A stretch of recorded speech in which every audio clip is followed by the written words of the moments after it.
can rely on essential moving experts. Mention the Big O Show and get $150 off. Family owned and operated, they offer free 30-day storage, full-service moving, fully licensed, bonded, and insured. Moving was never so easy. EssentialMovingExperts.com.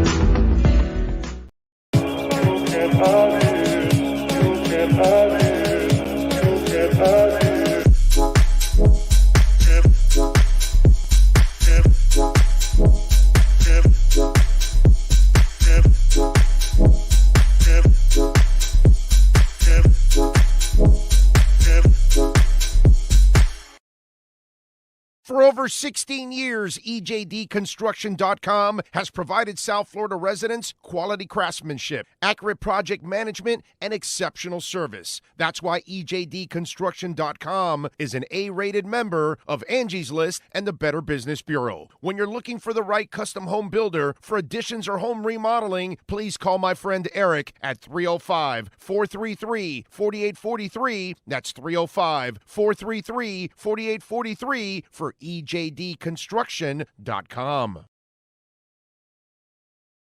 Sports Grill on Bird Road, Miami Lakes, and their newest location in Doral is now hiring. If you're looking to join a great company and South Florida institution, give them a ring or drop an email. Sports Grill is hiring all kinds of positions from hostess to servers, bartenders, or join the kitchen staff to craft some great food for their amazing customers. Please send your resume to m.cruz@sportsgrillmiami.com or call 305-219-5726. That's 305-219-5726. Sports Grill. Good food, good drink, good friends.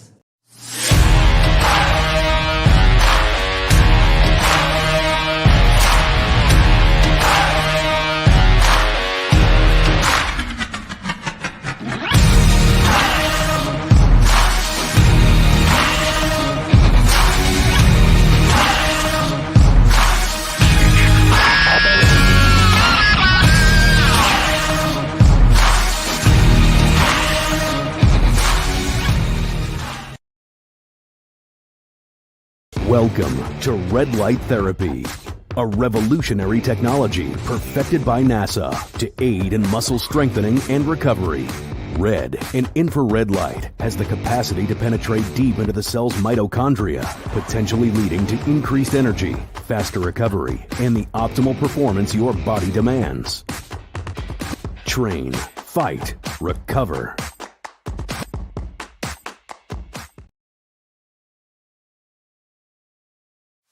NBA fans, it's time for the RedRecover.com Inside the Paint Show with Ira Winderman and Kurt Heelan. RedRecover.com helps pros and everyday warriors heal on the go with our medical-grade, highly specialized devices designed for each area of the body. Use code BIG-O to get a 10% discount. Let's hit the hardwood with some of the best insiders in the NBA. Here's Ira Winderman and Kurt Heelan. And hello, everybody, and welcome back for another Wednesday Inside the Paint Show brought to you by RedRecover.com. It's always interesting, joined, of course, by Kurt Heelan from NBC Sports' Pro Basketball Talk. We sign off, especially this time of the year, Kurt, on our Wednesdays, and we're wondering, what the hell are we going to talk about next week? It's a very unusual NBA golf season.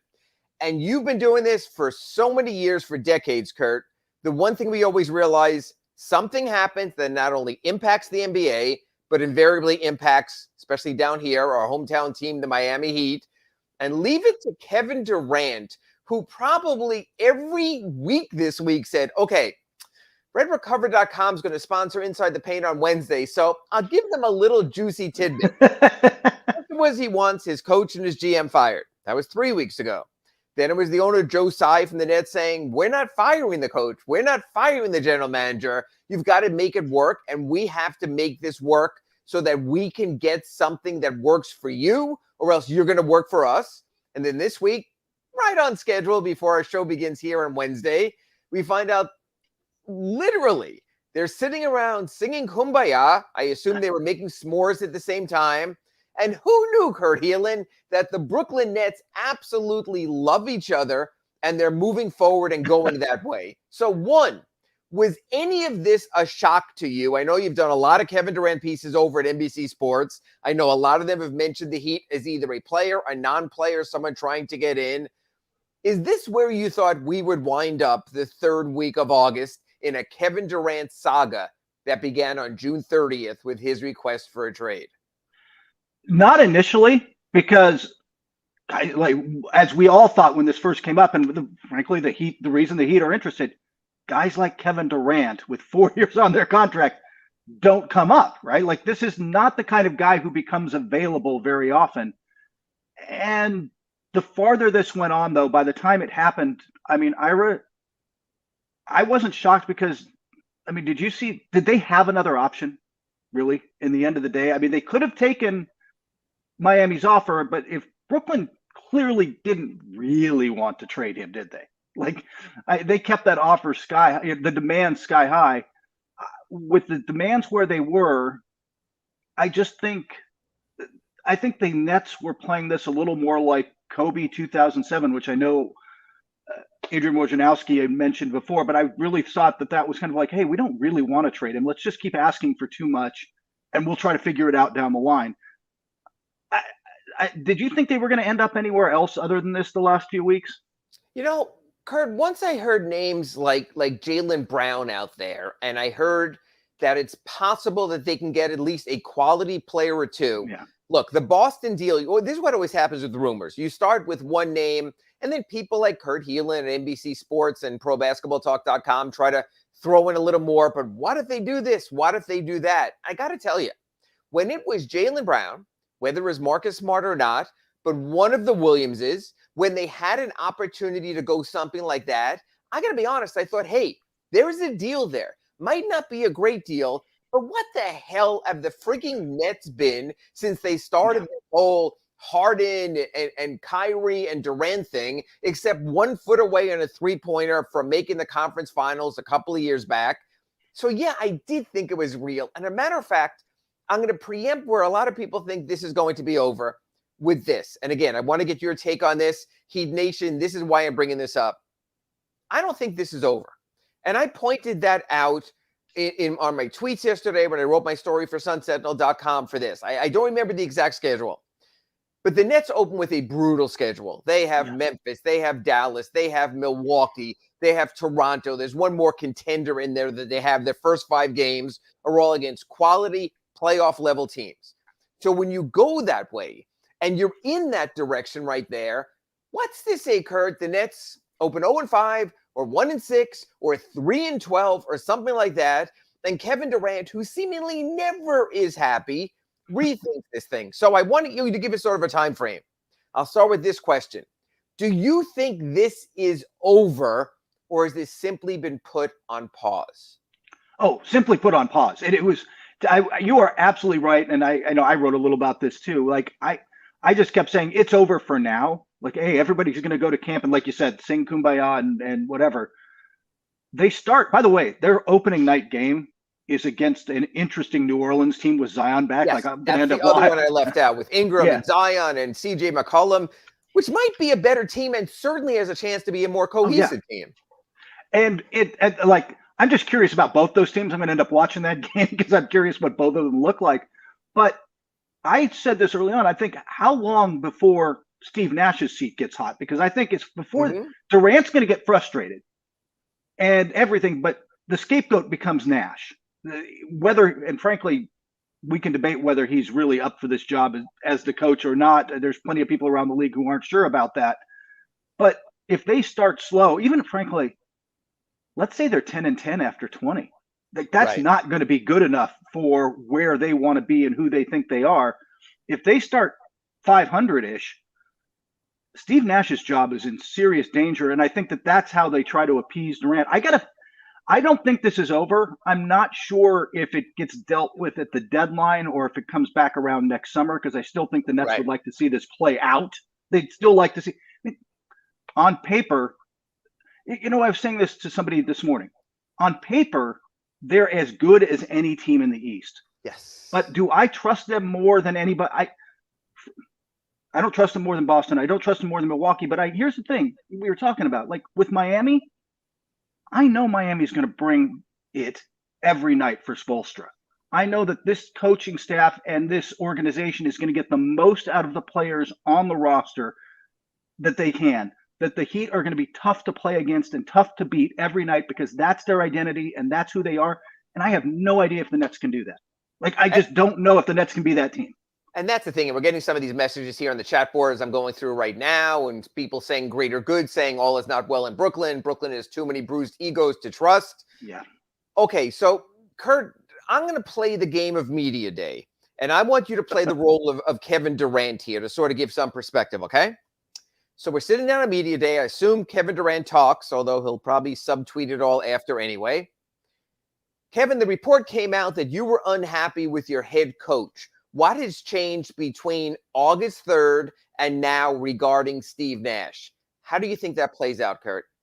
Yeah, Steve Nash and I have talked. We're all good. I'm just behind everything he's doing. Like, we're going to get every Bull Durham cliche right out of the book. Media Day, Media Days tend to be that way anyway. By the way, the more interesting thing is, does Kyrie Irving speak at Media Day, or does he just take the fine and walk? But I think that's there, but I really do. I really genuinely believe that this is not over. Irving's looking to get out next summer.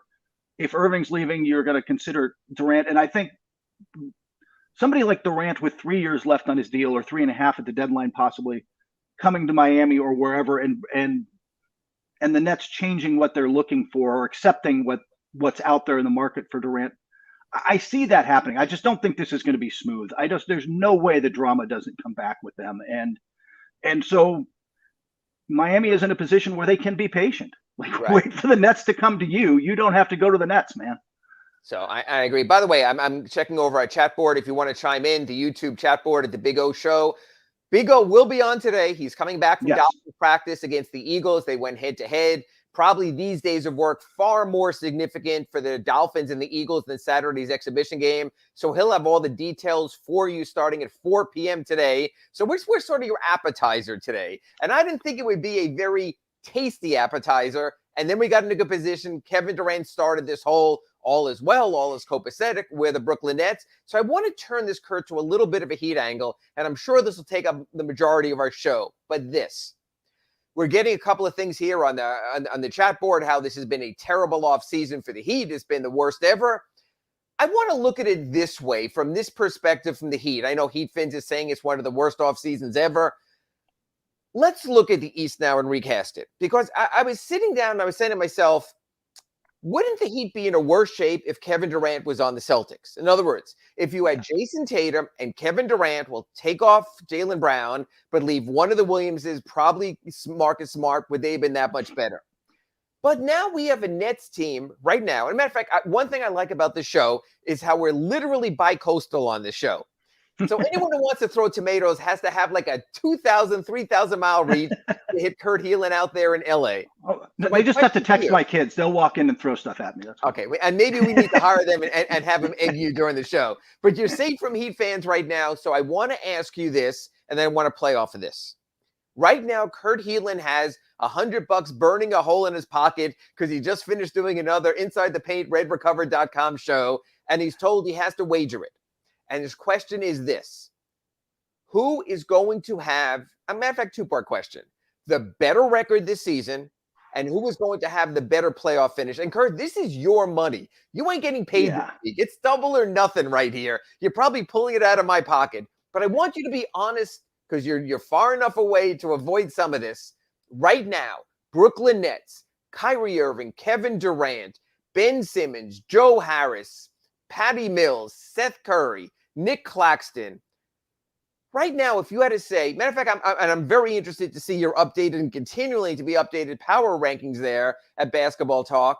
Who's going to have the better season record? If you were to predict Miami Heat or Brooklyn Nets, knowing what we finally know today.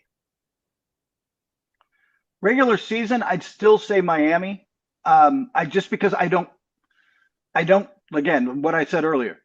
Miami, we all know it. Miami's going to bring it every night. They were first in the East for a reason last year. They're going to play hard. Yes, they're going to miss PJ Tucker.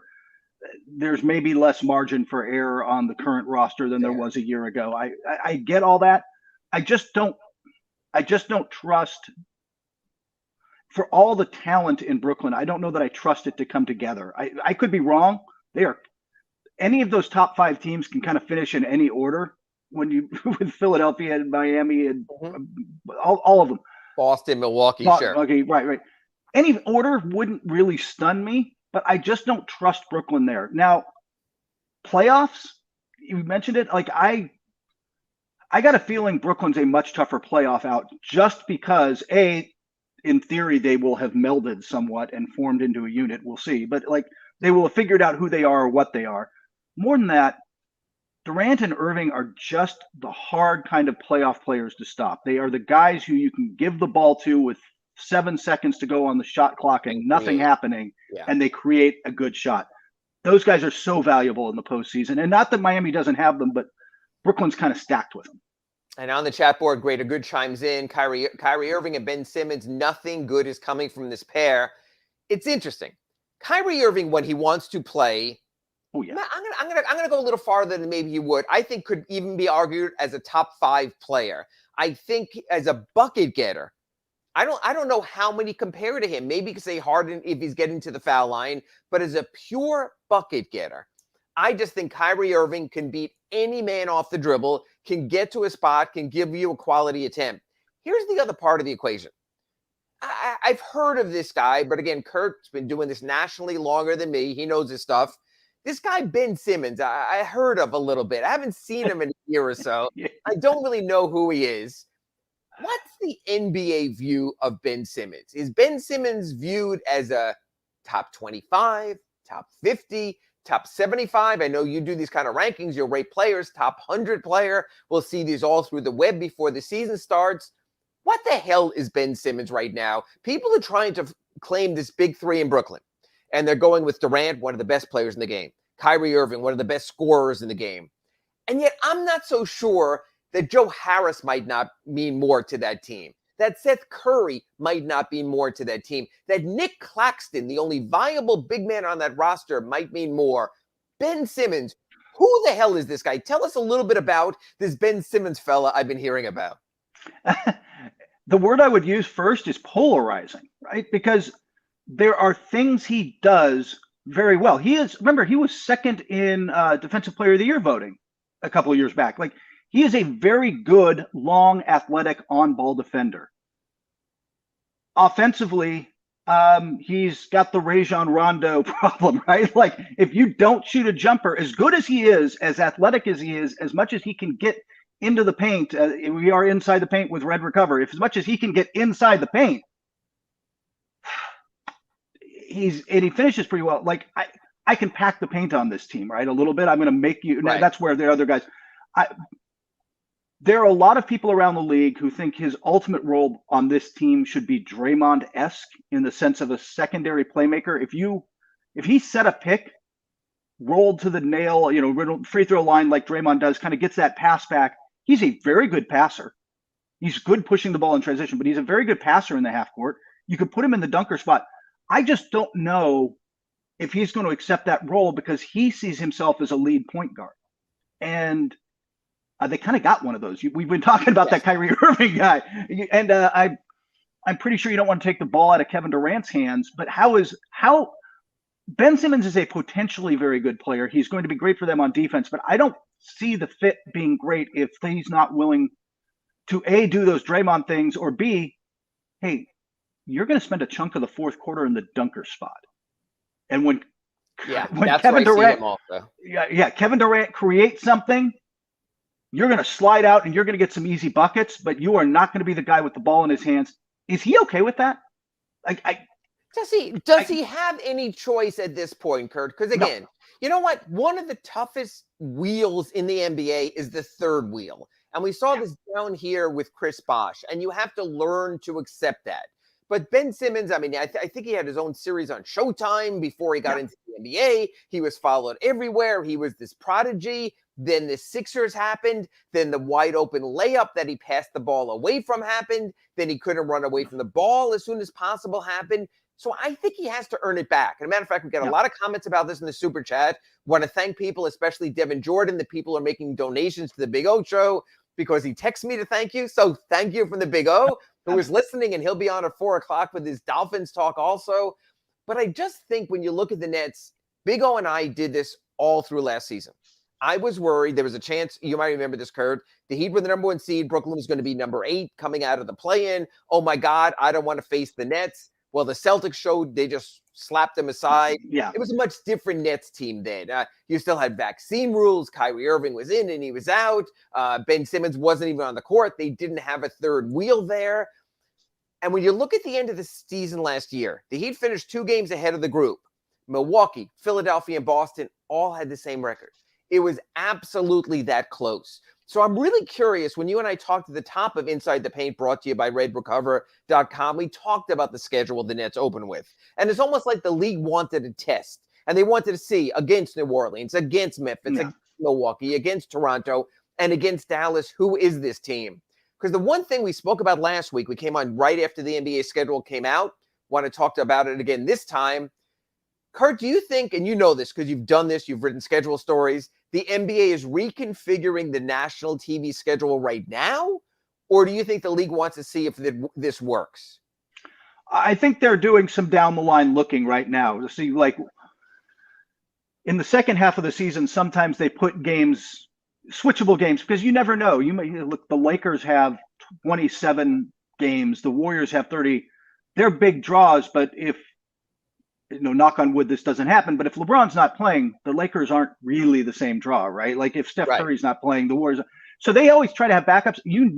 I got to think that they are desperately trying to get Brooklyn into every one of those spots, because if one group, Ira, wants a mulligan after this announcement, it's the guys who put the schedule together for the NBA, because Brooklyn would have 20 plus. Instead of 13. Yeah. They would be loaded up. They would have more than the Knicks. And I'm going to leave it here for now. We're going to come back after the break with our second segment on Inside the Paint, brought to you by RedRecover.com. And actually, this was the question Devin Jordan brought up also. He asked me, do you think the Heat will trade for a power forward to replace PJ Tucker? And here's what I find interesting.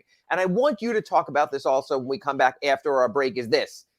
The Heat are still unsettled at power forward, but so are the Brooklyn Nets.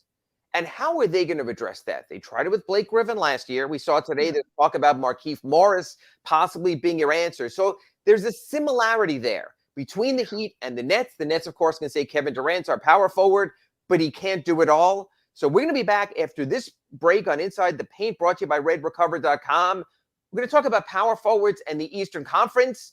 And did the Heat have an answer, or did the Nets have an answer? That's coming up. You're listening to the RedRecover.com Inside the Paint Show with Ira Winderman and Kurt Heelan. RedRecover.com's wraps and pads are designed to deliver maximum benefits with each treatment, anywhere you go. Use the code Big O to get a 10% discount.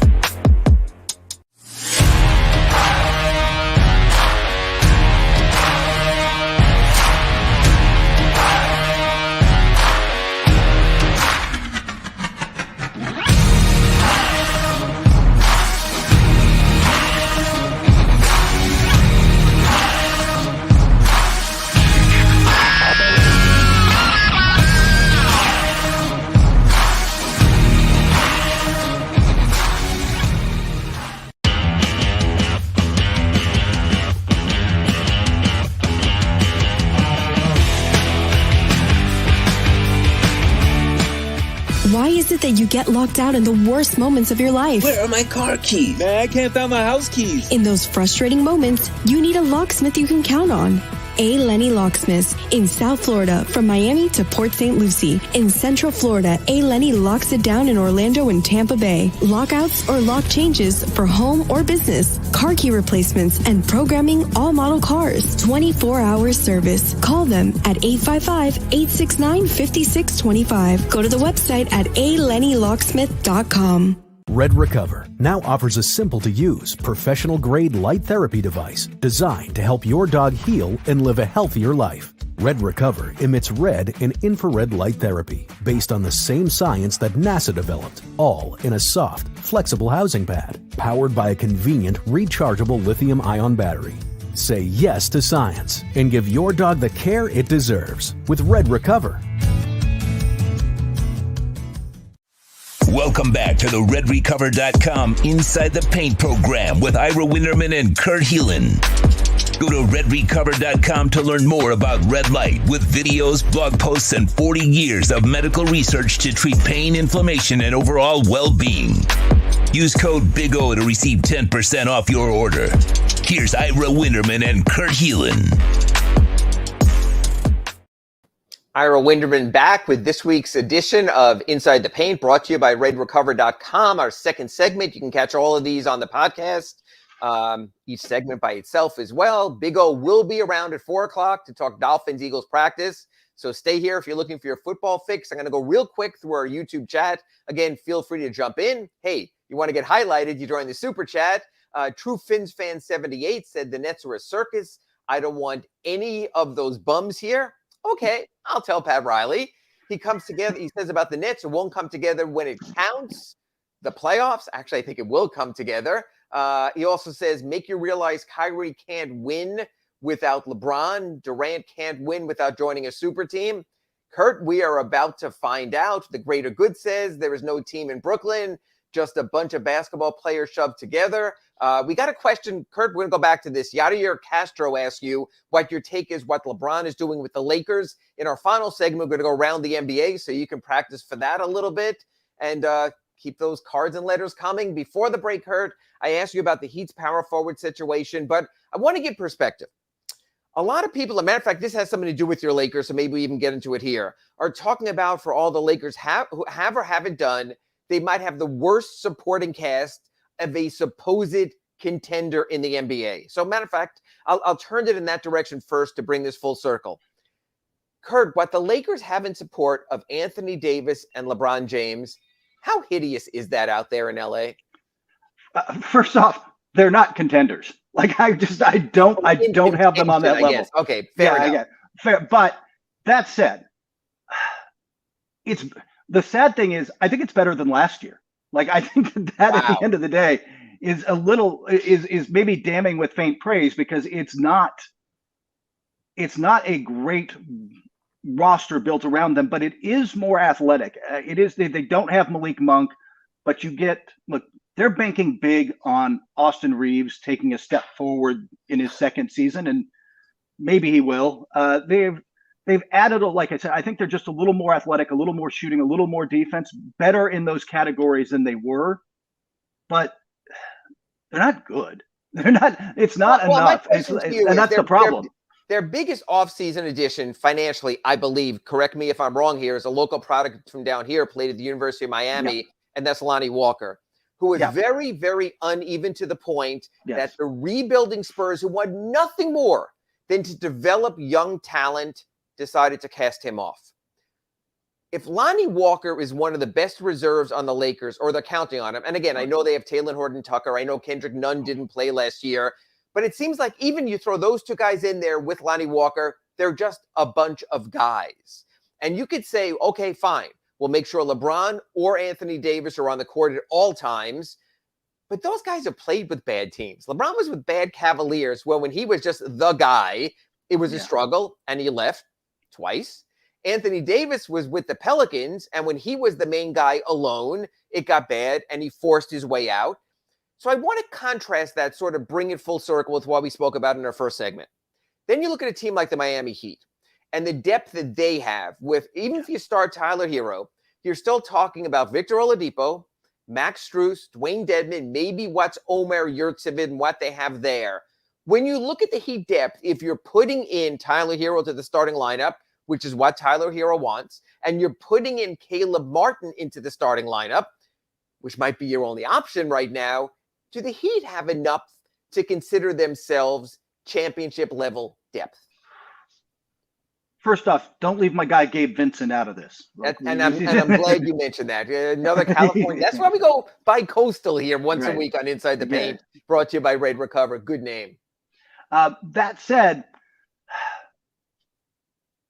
I'm not sure as constructed that I would pick them over the depth that's in Boston or the depth that's in Brooklyn, and part of the not Brooklyn. Well, maybe Brooklyn, like we said, but I meant Milwaukee. Like I know what Milwaukee's going to be. They have proven they can win a title. I trust Boston's depth a lot. I think the additions, Malcolm Brogdon helps them in the playoffs. Danilo Gallinari helps them get to the playoffs fresher. I don't think we're going to see a lot of him come the postseason because he can't. I'm not sure he can defend us, Ira, let alone NBA guys. But that says a lot. but he can look. He's tall. He can shoot. He can play 20 minutes a night and keep legs fresh. I think that they're going to be in a better position. I'm not as convinced as much as I like the. It's so impressive what the Heat do with the Max Struses and the guys they develop and bring up. Sometimes there's a ceiling when you get to the second round and the conference finals and the finals, and you're going up against a good defense every night. And that's where that extra player, where they might miss somebody like PJ Tucker, who they know they can rely on in those moments. I'll give you another name. I was on the phone with a Heat, someone in the front office the other day. We were just discussing the roster and national TV, why they don't get it. And we talked about various players. And I was talking about the salary cap and how much money's left when Udonis signed, which is just about $200,000 now. They can't make another move. They have enough. And we were going through the roster, and he was saying why they did. And it's interesting because the name I just left off and you didn't catch me on, and yet I'm wondering if we're missing the point, or in your history of covering players that once they sort of, I guess it's a life alert sort of thing, once they fall in and they can't get up, Duncan Robinson has become a forgotten man. Yeah. Duncan Robinson 2 seasons ago was an unstoppable 3-point force, was in the shootout during All-Star Weekend, was the guy that every opposing team had on the scouting report is, do not let this guy shoot. Do not leave him. We saw Kurt down here, some of the best opposing defenders early in games, not guarding Jimmy Butler, not guarding some of their other guys, but instead guarding Duncan so he wouldn't get off. Are we being too dismissive of Duncan Robinson, or because you write a lot about scouting and you talk to a lot of scouts, is this a league once they figure you out, you're screwed? There is certainly a little of that with guys. I don't know. I think we are probably writing off Duncan Robinson a little bit, but he's going to have to look. I don't think any of us question the shooting, right? Like, he brings the most important, possibly, or maybe second most important behind shot creation skill in the NBA to the table every night. And he's one of those guys where if he slips down too far on your scouting report, you will pay a price for that. Like, I think he's capable of bouncing back, but if he is going to be the guy they need him to be in the postseason, and this is true of Tyler, defense has to be better, right? Like, you have to be able to keep them on the floor against teams that are rolling out 4 or 5 guys who can score and can target weaknesses. And especially in playoff style basketball, when they can target you and build a game plan that if he's on the floor, it's go time, he's fresh meat. So I do wonder there. I think Duncan Robinson can become a regular season contributor of value. The question here is, if the Heat are going to start with a wing rotation of Butler and Lowry, we both agree they're starting. Right. They're locked in. I don't want to hear anything about Kyle Lowry's older. Kyle Lowry ain't nobody's backup anymore. So there's another wing position there that went to Max Strus to space the floor. Now Tyler Hero wants to start. They'll have to navigate that. Tyler Hero's still here. We'll get to that in a few minutes. But let's say Tyler Hero starts. But can there be a Duncan Robinson spot if Max Strus also is on the bench? That's a good question. Possibly.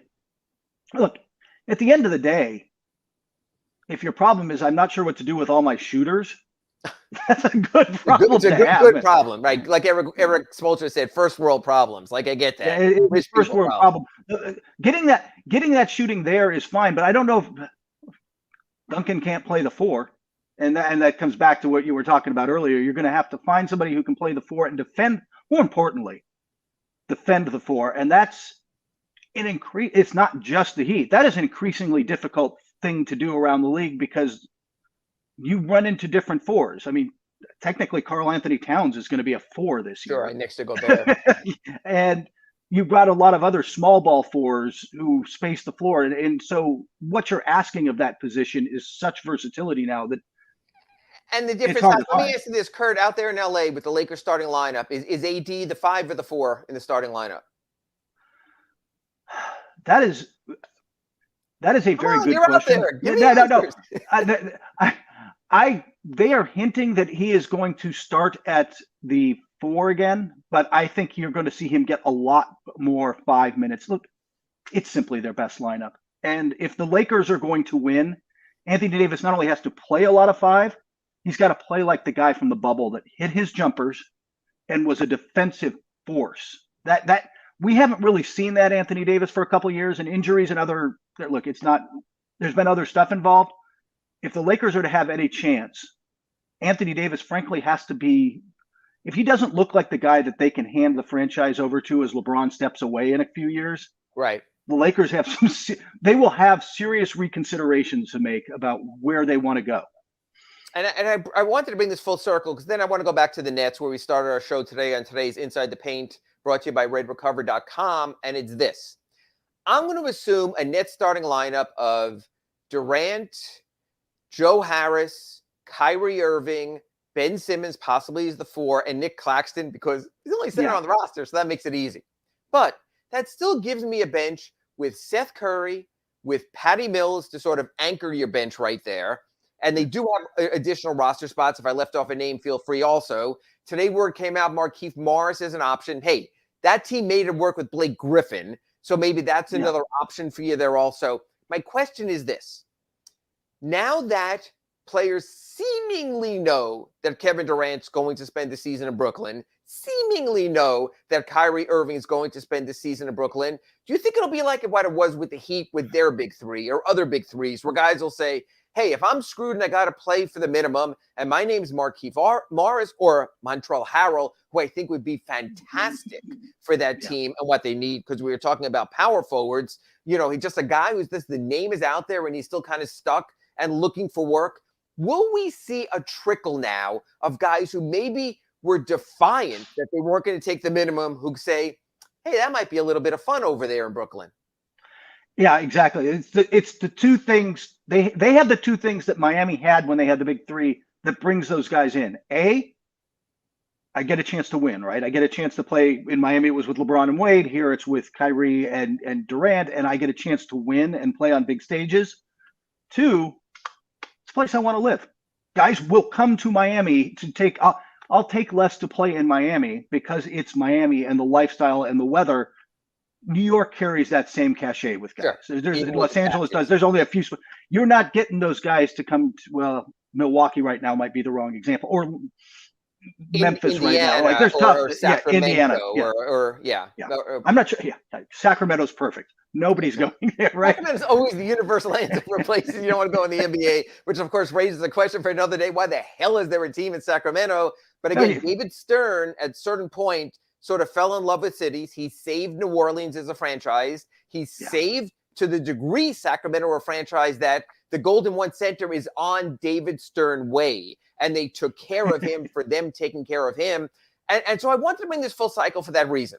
I gave you a name, Montrezl Harrell, and I don't know what he was transporting in that van. And I didn't know if he just maybe sort of just had a Cheech and Chong moment and was going to just smoke his way through the offseason. So I'm not casting judgment there.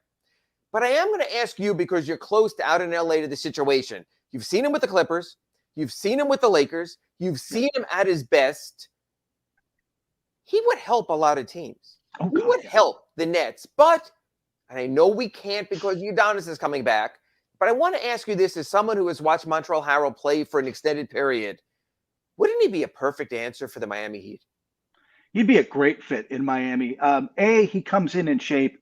B, he has made a whole career out of playing hard. Like, he just plays harder than you do every night. And it's very much the Miami Heat way. I think your fans would love him. He's also, look, again, a guy who's not going to help, an 82-game player, not a 16-game player, to use the Draymond line. Mm-hmm. But if you put him with a good pick and roll partner on that second unit, he's a real threat. When he was winning Sixth Man of the Year, remember, he was with Lou Williams, and they had a real chemistry. If you put him with, he knows how to set a big pick, roll hard, has great hands, can make plays around the basket. If you put him with a good pick and roll partner, they'll tear up for your second unit. A great roll man. And that's why that was my question. When Udonis came back, the Heat wound up $200,000 below the tax. They said there's not anyone out there who's worth going into the tax for. I sort of see him as someone it might be worth going into the tax.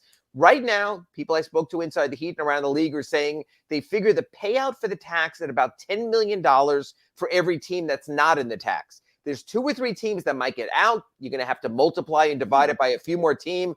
I understand it's a good amount of money. I also understand there are some really bad players in this league who make $10 million a year. So the money is always just sort of part of the equation here. And the reason I want to bring this up, and I'm going to get to it in our next segment here, is as we're up against the break, the Heat, in theory, are done now with the small moves, with Udonis coming back. They're 200,000 shy of the cap. This is their 14, plus their 2 two-way players, Darius Days, Marcus Garrett now. They can be subbed out. Is this exhale time for the Heat? We know Durant's staying in Brooklyn, at least for now. We can move forward, or I want to get Kurt Helin on this after the break. And that's the question of, or do you still wait for Donovan Mitchell, whom the Heat again are being attached to? And you have to wonder, with all the theater over in Brooklyn, is this Danny Ainge's time now? Or are we all looking to the Great Salt Lake for our NBA answers? And we'll be back with that answer, I hope, after this break on Inside the Paint, brought to you by RedRecover.com.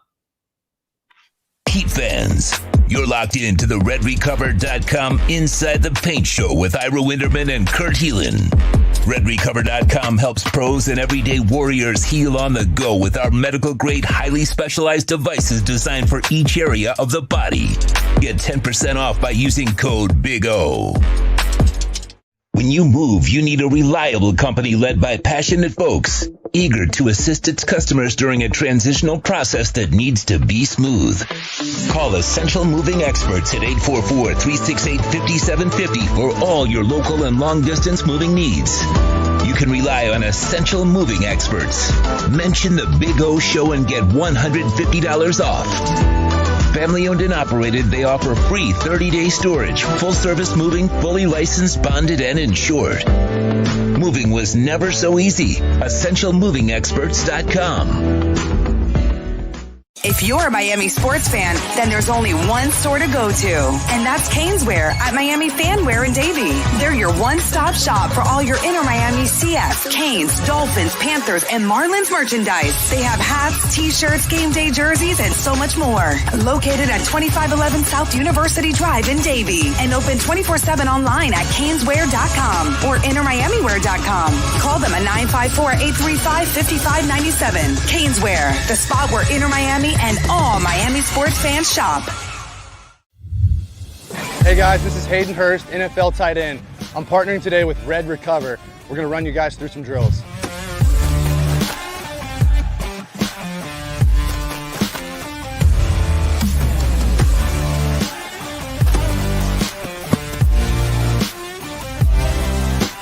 I started using Red Recover last year, my 4th year in the NFL. It just helps me on Mondays after games get my recovery process started, get back into the fold of the week, and get ready for the following Sunday. And if you want to recover like me, use Red Recover.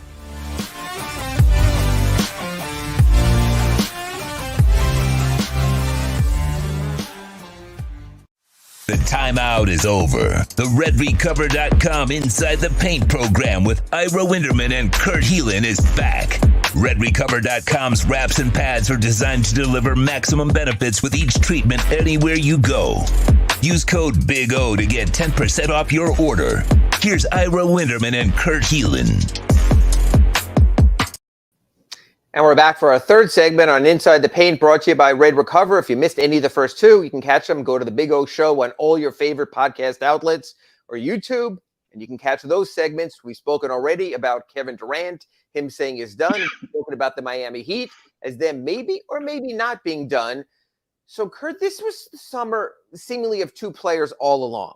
It was the summer of Kevin Durant. He's staying in Brooklyn. At least they say so. At least that's the for now email they put out yesterday. For now, exactly, as we spoke in our first segment. But the name we haven't mentioned yet is Donovan Mitchell.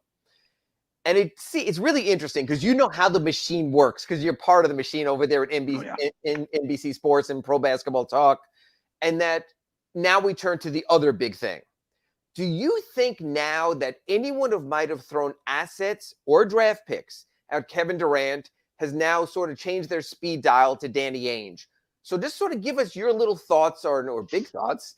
Where do you think the Donovan Mitchell thing stands now versus maybe where it stood before there was some clarity on the Kevin Durant situation? I think you're right that it does bring some focus, but I don't know that it changes the ultimate dynamic, which is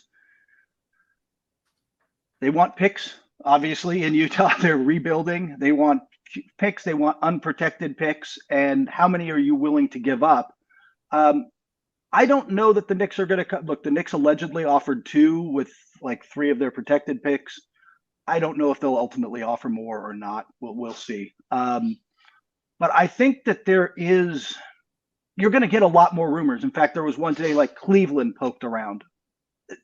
That trade makes no sense to me. Like none. Like, hey, let's create we just paid max money for a 6'1" a point guard. You know what we should get is another 6'1" backcourt guy. It's a matter of fact, you can make idea. an argument. Who's better, Donovan Mitchell or Darius Garland? I would probably say Darius. I would probably say Donovan Mitchell because he's proven it. Like I know Donovan Mitchell, he's done it longer, but who knows in a few years? I don't think it's that big a gap. And I think the problem with getting Donovan Mitchell in a place like that, or even the Knicks with Jalen Brunson, is you just create. We talked about this. You just create Portland East. Like, hey, here's our undersized backcourt that puts a ceiling on how far we can really go. But we'll be good. We'll be entertaining. The same thing we saw with the Blazers, who struggled to 500, maybe to get a last playoff seed. I think there's a little more context that's required. We know one thing in the NBA. When a shiny thing is out there, it's viewed as the thing and everyone chases it. How much better is Donovan Mitchell than Tyler Hero? I'm going to get the national view from Kurt Heelan out in Los Angeles today. That's a good question. I think Donovan plays maybe slightly better. I think he's a little more durable. I think he can get to the paint and drive a little more. I trust him more as a shot creator. I think Tyler's probably obviously a better pure shooter. But if in a world where shot creation and it's becoming more and more evident throughout the league, right? You've got to have multiple shot creators now on the floor, especially in crunch time, especially with your big units. And you've got a couple in Miami. Maybe Heat fans are down on Kyle Lowry. I kind of expect a bounce back year from him. Has to be. Exactly. Yeah, exactly. Obviously, Jimmy, Bam can create a little. Donovan Mitchell comes in and is your second best shot creator instantly. Like he is a guy who can go get you some buckets real fast. And doesn't Tyler Hero do that? Didn't Tyler Hero do it in the bubble against the Celtics? Didn't Tyler Hero do it during his 6th Man of the Year season when he was the creator off the bench in a limited creativity bench? Maybe. I mean, I'm curious how you would see this because I think Donovan's a little better at it. For this reason, because I've seen these permutations and a couple more came out today. So here's my question. Is Donovan Mitchell 1 first-round pick better than Tyler Hero? In other words, you have to send out Hero and 1 first-round pick. Is he 2 first-round picks better? Is he 2 first-round picks plus Max Strus better? In other words, I sort of sat back today because I saw some of these floated on the internet because everyone is now going to the Donovan Mitchell option. And I said to myself, I like Donovan Mitchell. I like Tyler Hero. I like Donovan Mitchell. No offense, Tyler, if you're watching. I probably like Donovan Mitchell better just because of what he's done, sustained in his NBA career. Yes. But is he Tyler plus 1 pick better? Maybe it's protected. And again, Miami Heat picks tend to be garbage. Remember, Tyler Hero and Bam Adebayo, even in the lottery years, were 13 and 14. You have to go back to Justice Winslow to the last time the Heat had a number 10 pick or a top 10 pick. You have to go back to the Michael Beasley year in 2008 until the Heat drafted at the top of the lottery and were that bad. So when the Heat throw in a pick, they're not throwing in 1 through 5 and probably even 1 through 12. They're probably not even throwing in a lottery pick if they have their way. So I'm saying, okay, maybe 1 pick, but it just seems like it's grown. Here's the other question I have for you. What we're seeing now, to the shock of nobody, is the Jazz might be willing to take R.J. Barrett after all. And that's a shock to anyone. So I'm going to ask you this also, because I want to sort of get some perspective here before all of Heat Nation goes all in on Donovan Mitchell because they can't have Kevin Durant as their shiny new thing. How much better is Donovan Mitchell than R.J. Barrett on R.J. Barrett's best days? Ooh. On R.J. Barrett's best days, not that much. He's, again, a better shooter, but R.J. Barrett can create, can get to the rim, can put the ball on the floor. He's got a good, well-rounded game that's just not been consistent. So it's a price point issue as well. Both of them are up for extensions. So I'd be curious, are we talking the same money? Are we talking different? There's things I like about both of them. It kind of depends on who they're playing with, but I don't think it's dramatically better. I think RJ's better on his best day. Kurt, I don't get this. I don't get if you're throwing in R.J. Barrett that you have to throw in 5 first-round picks or 4 first-round picks or 2 unprotected picks. I don't get it. Does Donovan Mitchell get traded before the start of training camp? Does Donovan Mitchell get traded before the start of the regular season? Not the start of training camp. Yes, the start of the regular season. And I think they end up taking the 2 picks from some. And would I put it, if I were the Heat, I'd have to seriously debate the 2 picks thing. It's different for the Knicks, I think, who have a lot more picks to throw around. And they might be willing to put Barrett in. It's weird that Quentin Grimes has become the guy nobody will surrender. Right. I liked him. I saw him at Summer League this year. I'm like, wow, he looks good. But I didn't think he'd be that guy. Maybe Quentin Grimes was at Summer League, one of those guys who shows up every year and you're like, why is he playing at Summer League? He's just better than everybody. There's always a few of those guys. Why is he here? But that said, I think what happens is that they'll take this into training camp, but if you're the Jazz and you're frankly tanking, you don't want to carry Donovan. You'll present the image you'll carry Donovan Mitchell into the season, but if you carry Donovan Mitchell actually into the season, he's going to win games. And that's not what you're trying to do, right? He's just going to be too good. I think he gets traded somewhere during camp, probably to the Knicks, but I figure they'll eventually figure it out. But I wouldn't throw anybody out. If I were the Heat, though, to your point, if I'm giving up Tyler Hero in this, I'll give up 1 pick, but I don't know how deep we're putting some serious protections on those picks because I don't know if it's making me dramatically better than that.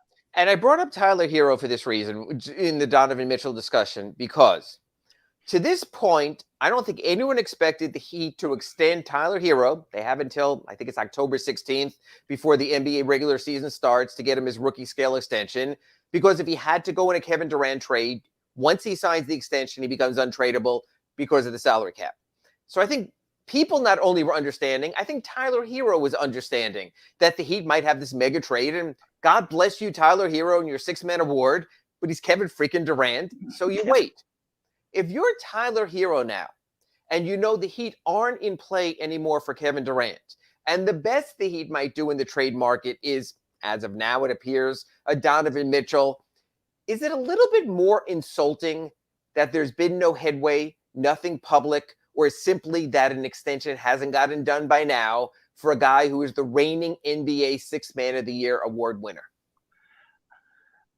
I'd be curious to hear, you've talked to him about this and he sounded very professional, you had said previously when he did. It's easy to say that, by the way. It's easy to say, no, man, I'm just here to play. Deep down, does it eat at him? I don't know the answer to that, but it would impact a lot. You do. Sometimes with these extensions, you can, I don't want to say, you can burn a bridge, but sometimes you put a little friction in there that's going to come up later. And you would know better. Is that something that is Tyler Hero genuinely looking past this, or would that eat at him a little? Because he's certainly got an ego. Look, everyone wants the bag. And until you get the bag, there's the uncertainty about the bag. But there's 2 factors to the bag. Is that something that'll lock the Heat in too much to give the bag to Tyler Hero? Look, this is not going max extension. It's just not. This is not a Bam level. This is a Jaylen Brown level. This is 4 years, $105 million, maybe Jalen Brunson money. 4 years, maybe up to 120, not the 168 or something, or the 5-year deal, the Supermax or whatever. It's not going there. Is Tyler Hero going to be a perennial all-star candidate as a Miami Heat starter? My guess is no, because there's already 2 on the roster, but maybe he could prove me wrong. Maybe he takes a big step forward this year, and I'm wrong about that, because he's kind of at that point. The third year is often when you'll see a big jump from guys. I guess we'll find out, but my gut instinct would be, look, he's a really nice player, but he's like half a step below all-star. Right. Well, that was his third year. He got up to NBA Six-Man Award winner. Does he make it as a starter? Is he even going to be cast as a starter? And I want to turn our attention now, before we run out of time here on Inside the Paint, brought to you by RedRecover.com, to talk about our other big Heat story of the week. Udonis Haslam has his youth camp in Miami Senior High, where he went to high school, where it all began. Great lineage of coaches there, what he's done. Sits down, very emotional. Says his late father passed away a year ago, this past August, and who wanted him to play 20 years, said, I'm going to play for my 20th year. Puts him in sort of the same category from a playing standpoint with the same team as Dirk and Kobe. Tim Duncan, he passes now, who did 19 with the Spurs. I get all of that. You can't get away in the way of emotion. And I understand all that. And I'm going to get past the money, because I understand a 15th man is only so much. But I want to ask you this from the long view. There are certain players around the league who mean more to the team itself than really are understood around the league. Nick Collison did the same thing with the Thunder. Yes. He was a lifer. He stayed way on before his time.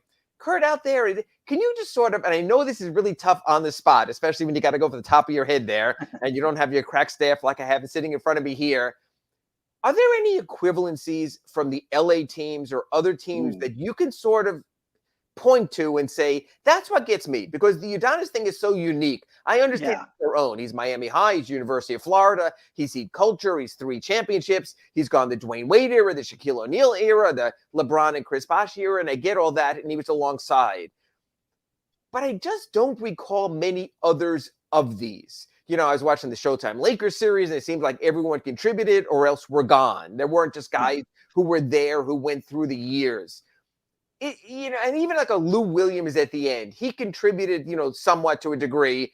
Jamal Crawford, sort of the same thing. And again, those were multiple team players. Those weren't faces of the franchise. What's the NBA view of a Udonis Haslam? Yeah, the guy who, by the way, who came in my head, but he also bounced around, was Jared Dudley. I mean, Jared Dudley hung on in the NBA Pros Pro, 5 years. Great to have on the roster. Could give you a few minutes here and there, but was there to be an assistant coach and a culture guy. But he did it with team after team after team after team, and not the same way maybe with an Andre Iguodala if he just stayed with Golden State, even though he was with Denver and Philadelphia before and he got there. But this sort of late honorarium tour or things like that, I find intriguing. Do you think that places around the league will do anything for Udonis Haslam's farewell tour? With Kobe, we sort of knew it was coming. With Dirk, we knew it was coming at the end.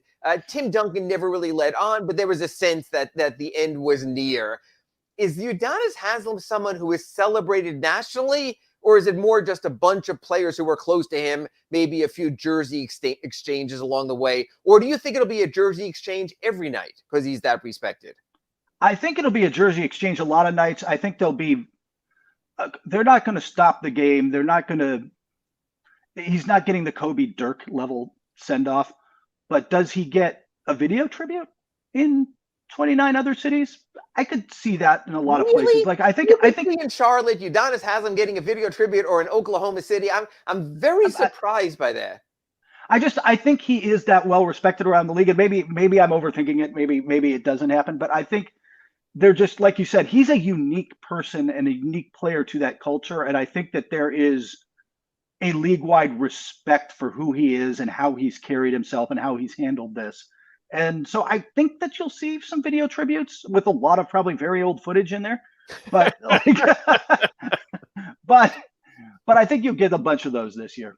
Yeah, there was a great graphic. Hoops Hype did it. It was NBA players who've earned the most per minute over the last 6 years. Yes. And for all the superstars, for all the $40 million contracts of the Hardens and everyone, Udonis Haslam has earned more per minute over the last 6 years than any other player in the NBA, which puts his minutes in perspective, because I can tell you it's all been on the minimum salary. Want to end today's Inside the Paint show brought to you by RedRecover.com. Go to the chat board real quick. I'm going to sort of shorten up some of these questions so we can get to them.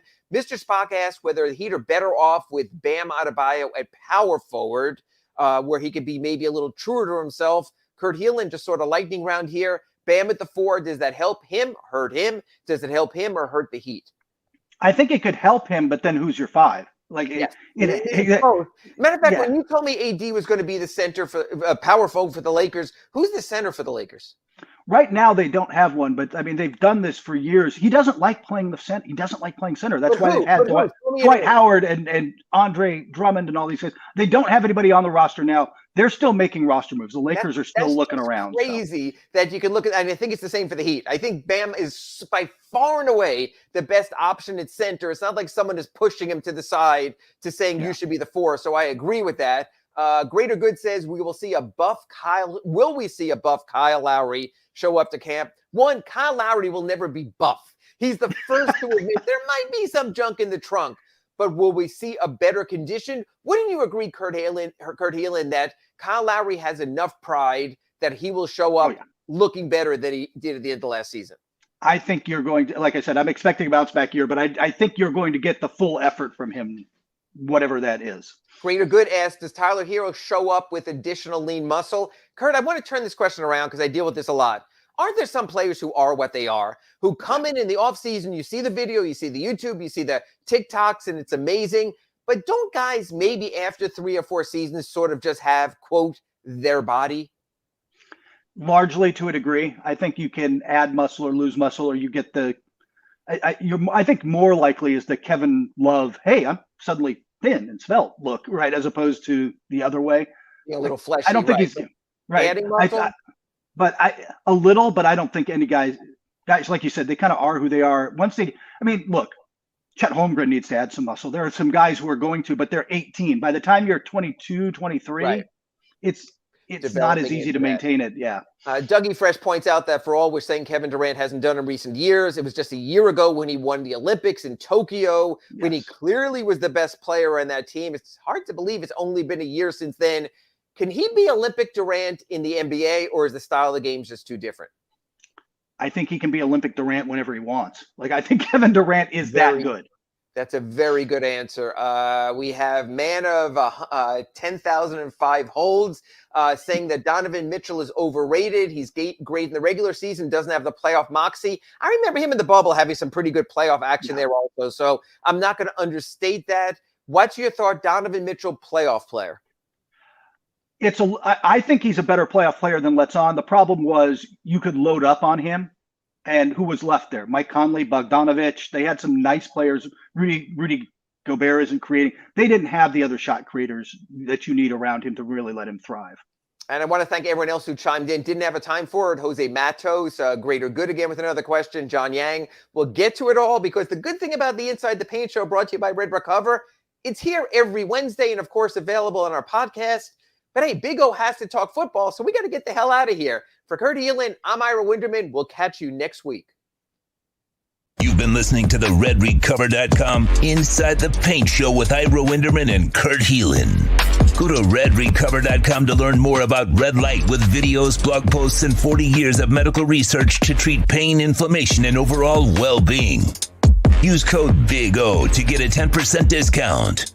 The RedRecover.com Inside the Paint Show is mastered by executive producer Sean Stanley.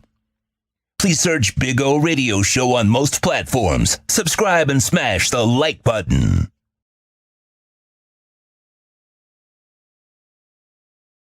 Why is it that you get locked out in the worst moments of your life? Where are my car keys? Man, I can't find my house keys. In those frustrating moments, you need a locksmith you can count on. A. Lenny Locksmiths in South Florida, from Miami to Port St. Lucie. In Central Florida, A. Lenny locks it down in Orlando and Tampa Bay. Lockouts or lock changes for home or business. Car key replacements and programming all model cars. 24-hour service. Call them at 855-869-5625. Go to the website at alennylocksmith.com. Welton Rayom has more than 62 years of litigation experience handling insurance disputes. They're committed to resolving even the toughest insurance claims quickly. Call them for a free consultation. 954-966-4646. At Welton Rayom, they don't get paid unless you win. property damage claims to your home, business, or condo as a result of a hurricane, Welton Rayom can help. Water, mold, fire, smoke damage, Welton Rayom can help. Call 954-966-4646. The viewpoint statements or beliefs expressed on the following program by the host, guests, or callers are not necessarily the opinions of FantasyAccess.com, Media Group Inc. ownership, management, sponsors, or website. When it comes to South Florida sports teams, very few in the media have witnessed, lived, and covered it like the Big O. Let's start the program dedicated to your favorite South Florida teams with a passion that's unmatched. The Big O Radio Show is on. Here's the Big O. Good afternoon, boys and girls. Yes, it's a Dolphins training camp Wednesday, so we are doing an afternoon gig. We thank Ira Winderman and Kurt Heelan, normally on at 9 a.m., but we had to move everything around, so we are, do our afternoon. Tomorrow, we'll be on again in the afternoon. We'll be on at Hialeah Park at 3 o'clock, actually. So it'll be a good time out there at Hialeah Park.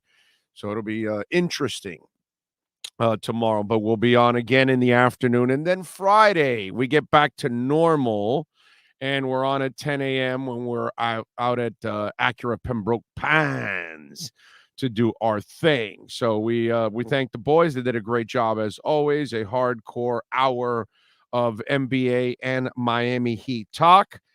We are back from practice. Good practice for the Dolphins, man. They look good overall. I'm going to have my buddy Jeff Mosier on. I saw him over at practice. He's been covering the Eagles for a long time for Inside the Birds. And Jeff is going to join us at 5, get his thoughts. We're going to talk to Ian Rappaport.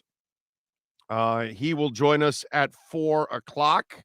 Actually, Rappaport was one of the guys reporting the Trey Flowers workout for the Dolphins. So we'll talk to him then. Matt Verderam will stop by at 5:30. We always love talking football with Matt Verderam. Len Dawson just passed away. And obviously, Matt, a big KC guy in that area. So we'll talk a little Len Dawson. And then Craig Mish will join us. We'll step into the batter's box at 6 o'clock with Craig Mish. So we'll talk a little baseball, some baseball subjects that I want to get to also with him. So we got a lot of things to talk about. And speaking of Len Dawson, by the way, sadly, when I heard, and I believe the age was it 87? I think it was. He got a good life in. And obviously, a great quarterback, a guy that was on a bench, and if it wasn't for Hank Stram believing in him, which it's funny because it reminds me a lot of Tua. Yeah, Paul Brown was the coach for Len Dawson. And Hank Stram calls him and says, hey, you're not doing anything with Lenny.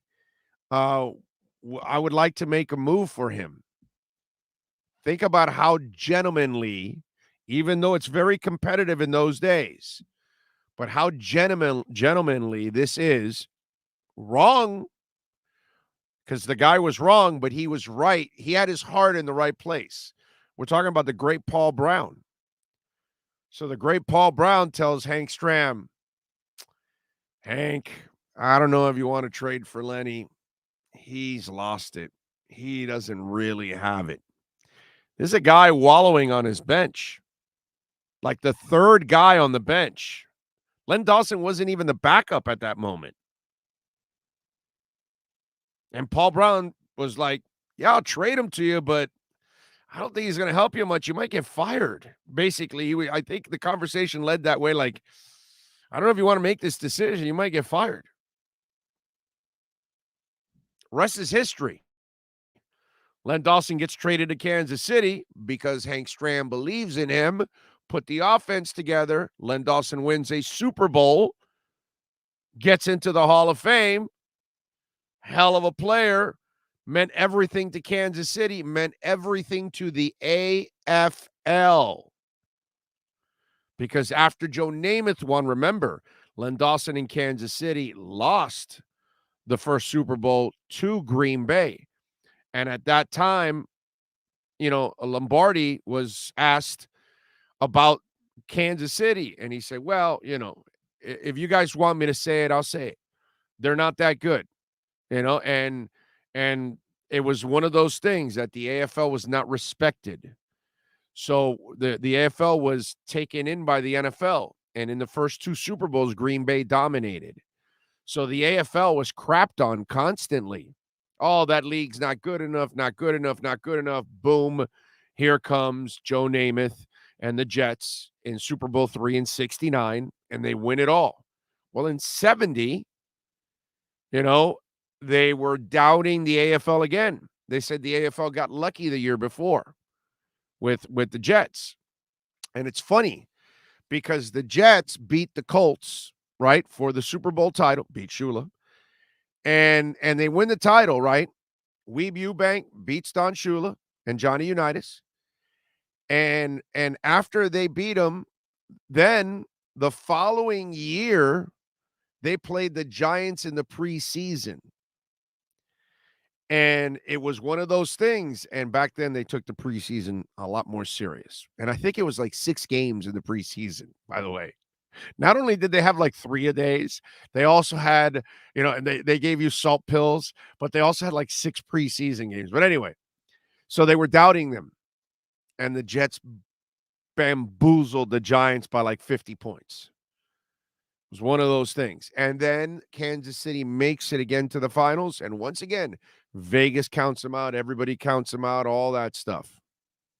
By the way, Len Dawson was in the press box in the Orange Bowl back in 1969 when the Jets beat the Colts for the Super Bowl title. And they win the title, and that's the first title that the AFL wins after their merger with the NFL. Well, Len Dawson tells the story that he's in the press box, they're in the Orange Bowl, and he turns around to the media members who were laughing and making jokes throughout the game about the AFL. And he turned around and he looked at the press and he said, so what do you guys think about the AFL now? And they were all silent because they all, back in those days, it was like a resounding, like NFL superior, that kind of thing. So the AFL had a chip on their shoulders. And it's very interesting how we always talk about the Dolphins. And I always talk about how relationships, you've got to nurture a relationship with your wife, your girlfriend, your boss, your best friend, your dog, your neighbor. You want to have a good relationship with anyone, your teammate, your coaches, your general manager. It's got to be nurtured, right? And here's Hank Stram finding a quarterback there that said, no, man, that guy's no backup. He's a starter. And he brings Len Dawson over, and Len Dawson becomes one of the best quarterbacks in the NFL. Not the AFL, the NFL. He was also in the AFL, but I'm just saying. And rest in peace, Len Dawson. But it reminds me a lot of the Tua situation. You had a coach that did not believe in him. You have a coach now that only believes in him. And you're watching Tua really open up and grow and be able to spread his wings and be able to feel comfortable and be able to feel comfortable to make a mistake and be able to feel comfortable to joke around and be able to go out with people and whatever he's doing. But he's more comfortable now doing it all. It's interesting because today he was addressing the meteors. And if you can, Sean, please, let's take down the billboard that we have there. And Tua was addressing the difference from last year to this year. All right. And let's hear him talk a little bit about it. I think for the team, it's the guys that are helping us get to where we want to go. And I would say it's our position coaches. It's obviously our head coach, who is probably one of the most optimistic people I've ever been around. And I would say just those guys and kind of the leadership that Mike displays for everyone to see. That I think that's what gives the entirety of the team confidence. So there you go, and that's the beauty of what's gone on now with Tua compared to what was happening in the past with Flo.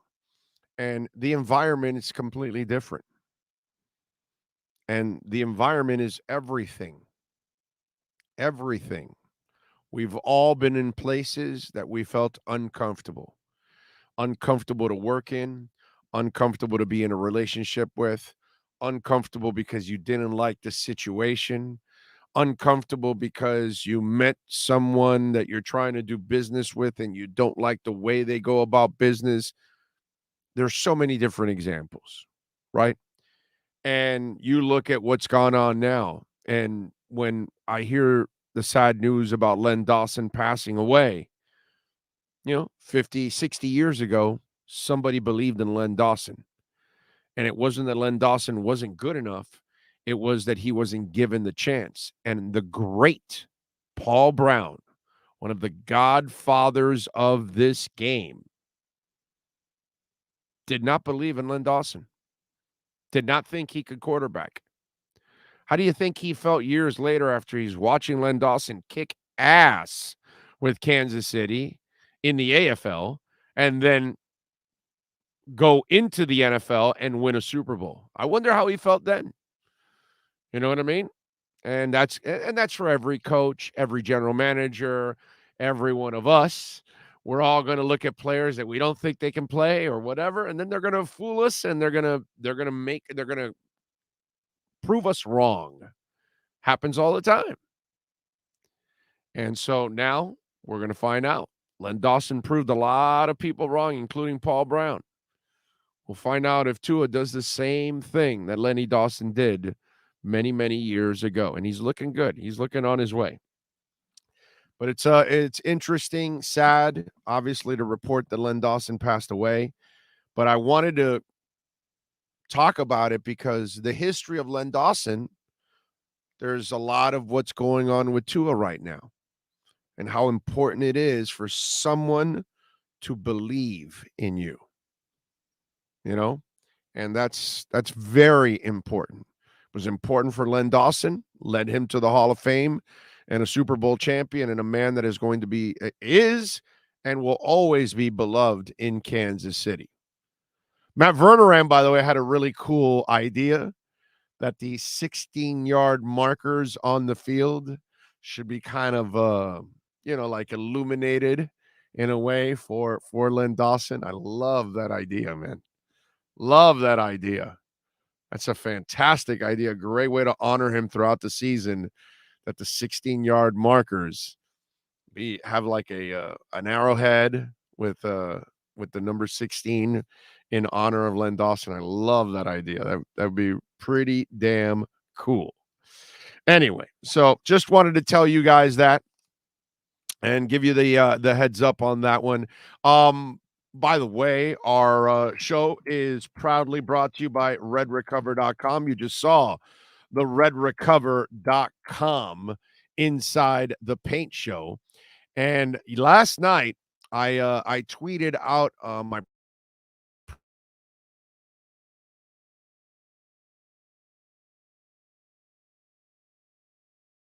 before and after, the soreness, help you in the recovery phase for old injuries, for old operations, scars, whether you're losing your hair. By the way, if you're losing your hair, there's a chance that you can save your hair because of redrecover.com and the hat that I use every single day. And I've been using it now for a year. And so I wanted to kind of show you guys le progress of what's been going on with my deal. So let me show you where we're at here. And there you go. That's our before picture. So as you can see, I was developing the natural yarmulke, right? Which we all, well, not all of us. Some of you maybe are even better, but this started to happen to me a couple years ago. And so I started wearing my Red Recover hat about a year ago. Still, there's still some areas that are getting full and still need more hair. And maybe it grows and maybe it doesn't. I'm not exactly sure. But I got a hell of a lot more hair than I did before. It's covered up a lot more. There's still some gaps. It's not perfect. But I'm just saying I'm going to keep, I'm going to keep using it as much as I can every single day for 15 minutes. And I tell you about it for pain. I tell you about it for dogs. I tell you about it for the kids. It's all natural. There are no side effects whatsoever. Red light therapy is something that is an incredible feature. And, 2 weeks ago, we had the doc on and we showed you somebody who had a scar from an operation. And then they use the red light therapy every day. And the scar practically disappeared because it helps your skin. My wife, she had something removed here. She had 2 operations. This one was minor a couple of weeks ago. And so I told her, you got to she uses the hat anyways, but the hat will help also for the little scar, to heal. So go to redrecover.com, use our code BIG-O, get 10% off. So if you're looking for an ankle wrap or a knee wrap or a back or neck or shoulder or elbows, you got tennis elbow, whatever it is, go to redrecover.com. We've got the proper wrap for you. If you want to get a hat like mine, you can also, where it says contact us, send them an email because I don't believe the hats are in yet because one of our listeners got on the waiting list because he just told me yesterday, the day before.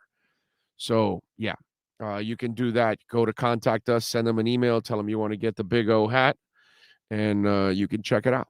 There you go. redrecover.com. Use the code BIG-O. Get 10% off. Ray Grullon, thank you, my friend. Howdy, O. Did you see Tua's face before he answered that question? Long pause goes to show you how much Flores hated the kid. Hey, Flo, you blow. Yeah. And Flo does blow, man. I mean, it's just, he's going to, when he goes out now and he has a terrific year, people are going to see what's the enormous difference of what's going on with this team. And they're going to notice. And it's going to be that you don't have that guy anymore disrupting the front office. There's no way they would have made all the moves they made to correct the issues that they had to correct. This guy was so hard-headed. And so it would have been another rough season for us down here on the offensive side. So you can tell that he's just more comfortable. He played well today, man. Played well today. Tyreek Hill drove Darius Slay crazy. Okay? Crazy. The entire show. I mean, the entire practice. That guy could not. Well, I mean, it's something, I told the Philly Riders, and I can't wait to get my man Jeff Mosier on. Because I go, Jeff, have you ever watched Tyreek Hill practice? And he goes, no. And I go, you're in for a treat. Because those of you that have gone out to practice, have you ever seen anything like that? I've never seen anything like that. And I've seen a lot of football. And I've been to 30 years of camps. Okay? And I've seen all kinds of players. Speed, you name it. I've never seen anything like Tyreek Hill. Nothing. And I knew it was going to happen today. Doesn't matter who covers him. I don't think there's a corner that can stay with him when he wants to lose you. He's going to lose you, dude. He can change directions on a drop. Nobody can do those kind of things. Nobody changes directions the way he does. He did a comeback and then crossed over that the corner. It wasn't Slay that time. It was somebody else. The corner just gave up. Because it was just too much. It was just too much shifting in a short amount of time that your body is not made to do what his body does. It's just, that's what it is. That's what goes with the territory. It's fun to watch, man. So I'm dying to get Mosier's response on it, because I told him and a couple of the other Philly guys that I know, I go, I'm going to talk to you tomorrow after practice, and you're going to tell me. Okay. I goes, all right, man. Are you, because they know I'm not the guy that really goes crazy like that about that. And I'm like, yeah, man, I've never seen anything like this. Never seen anything like this. This dude is, it's special. Okay. I know Andy Reid is phenomenal, but that offense lost something big that those kind of players don't ever even grow on trees. They're not a dime a dozen. There's not a lot of those there's none of those in the NFL. He's the only one that's like that. Haven't seen that. It's like Barry Sanders if you wanted to become a wide receiver. It's just ridiculous. It really is. All right. Trey Flowers, by the way, was working out for the Dolphins. Ian Rappaport, of course, was part of breaking that story. And Ian Rappaport and our Red Recover look around the NFL is next. Football fans, it's time to take a look around the NFL. It's the RedRecover.com Look Around the NFL with Ian Rappaport. RedRecover.com helps pros and everyday warriors heal on the go with our medical-grade, highly specialized devices designed for each area of the body. Go to RedRecover.com to learn more about red light with videos, blog posts, and over 40 years of medical research to treat pain, inflammation, and overall well-being. Now, let's find out the latest in the NFL with one of the best reporters in the business, Ian Rappaport.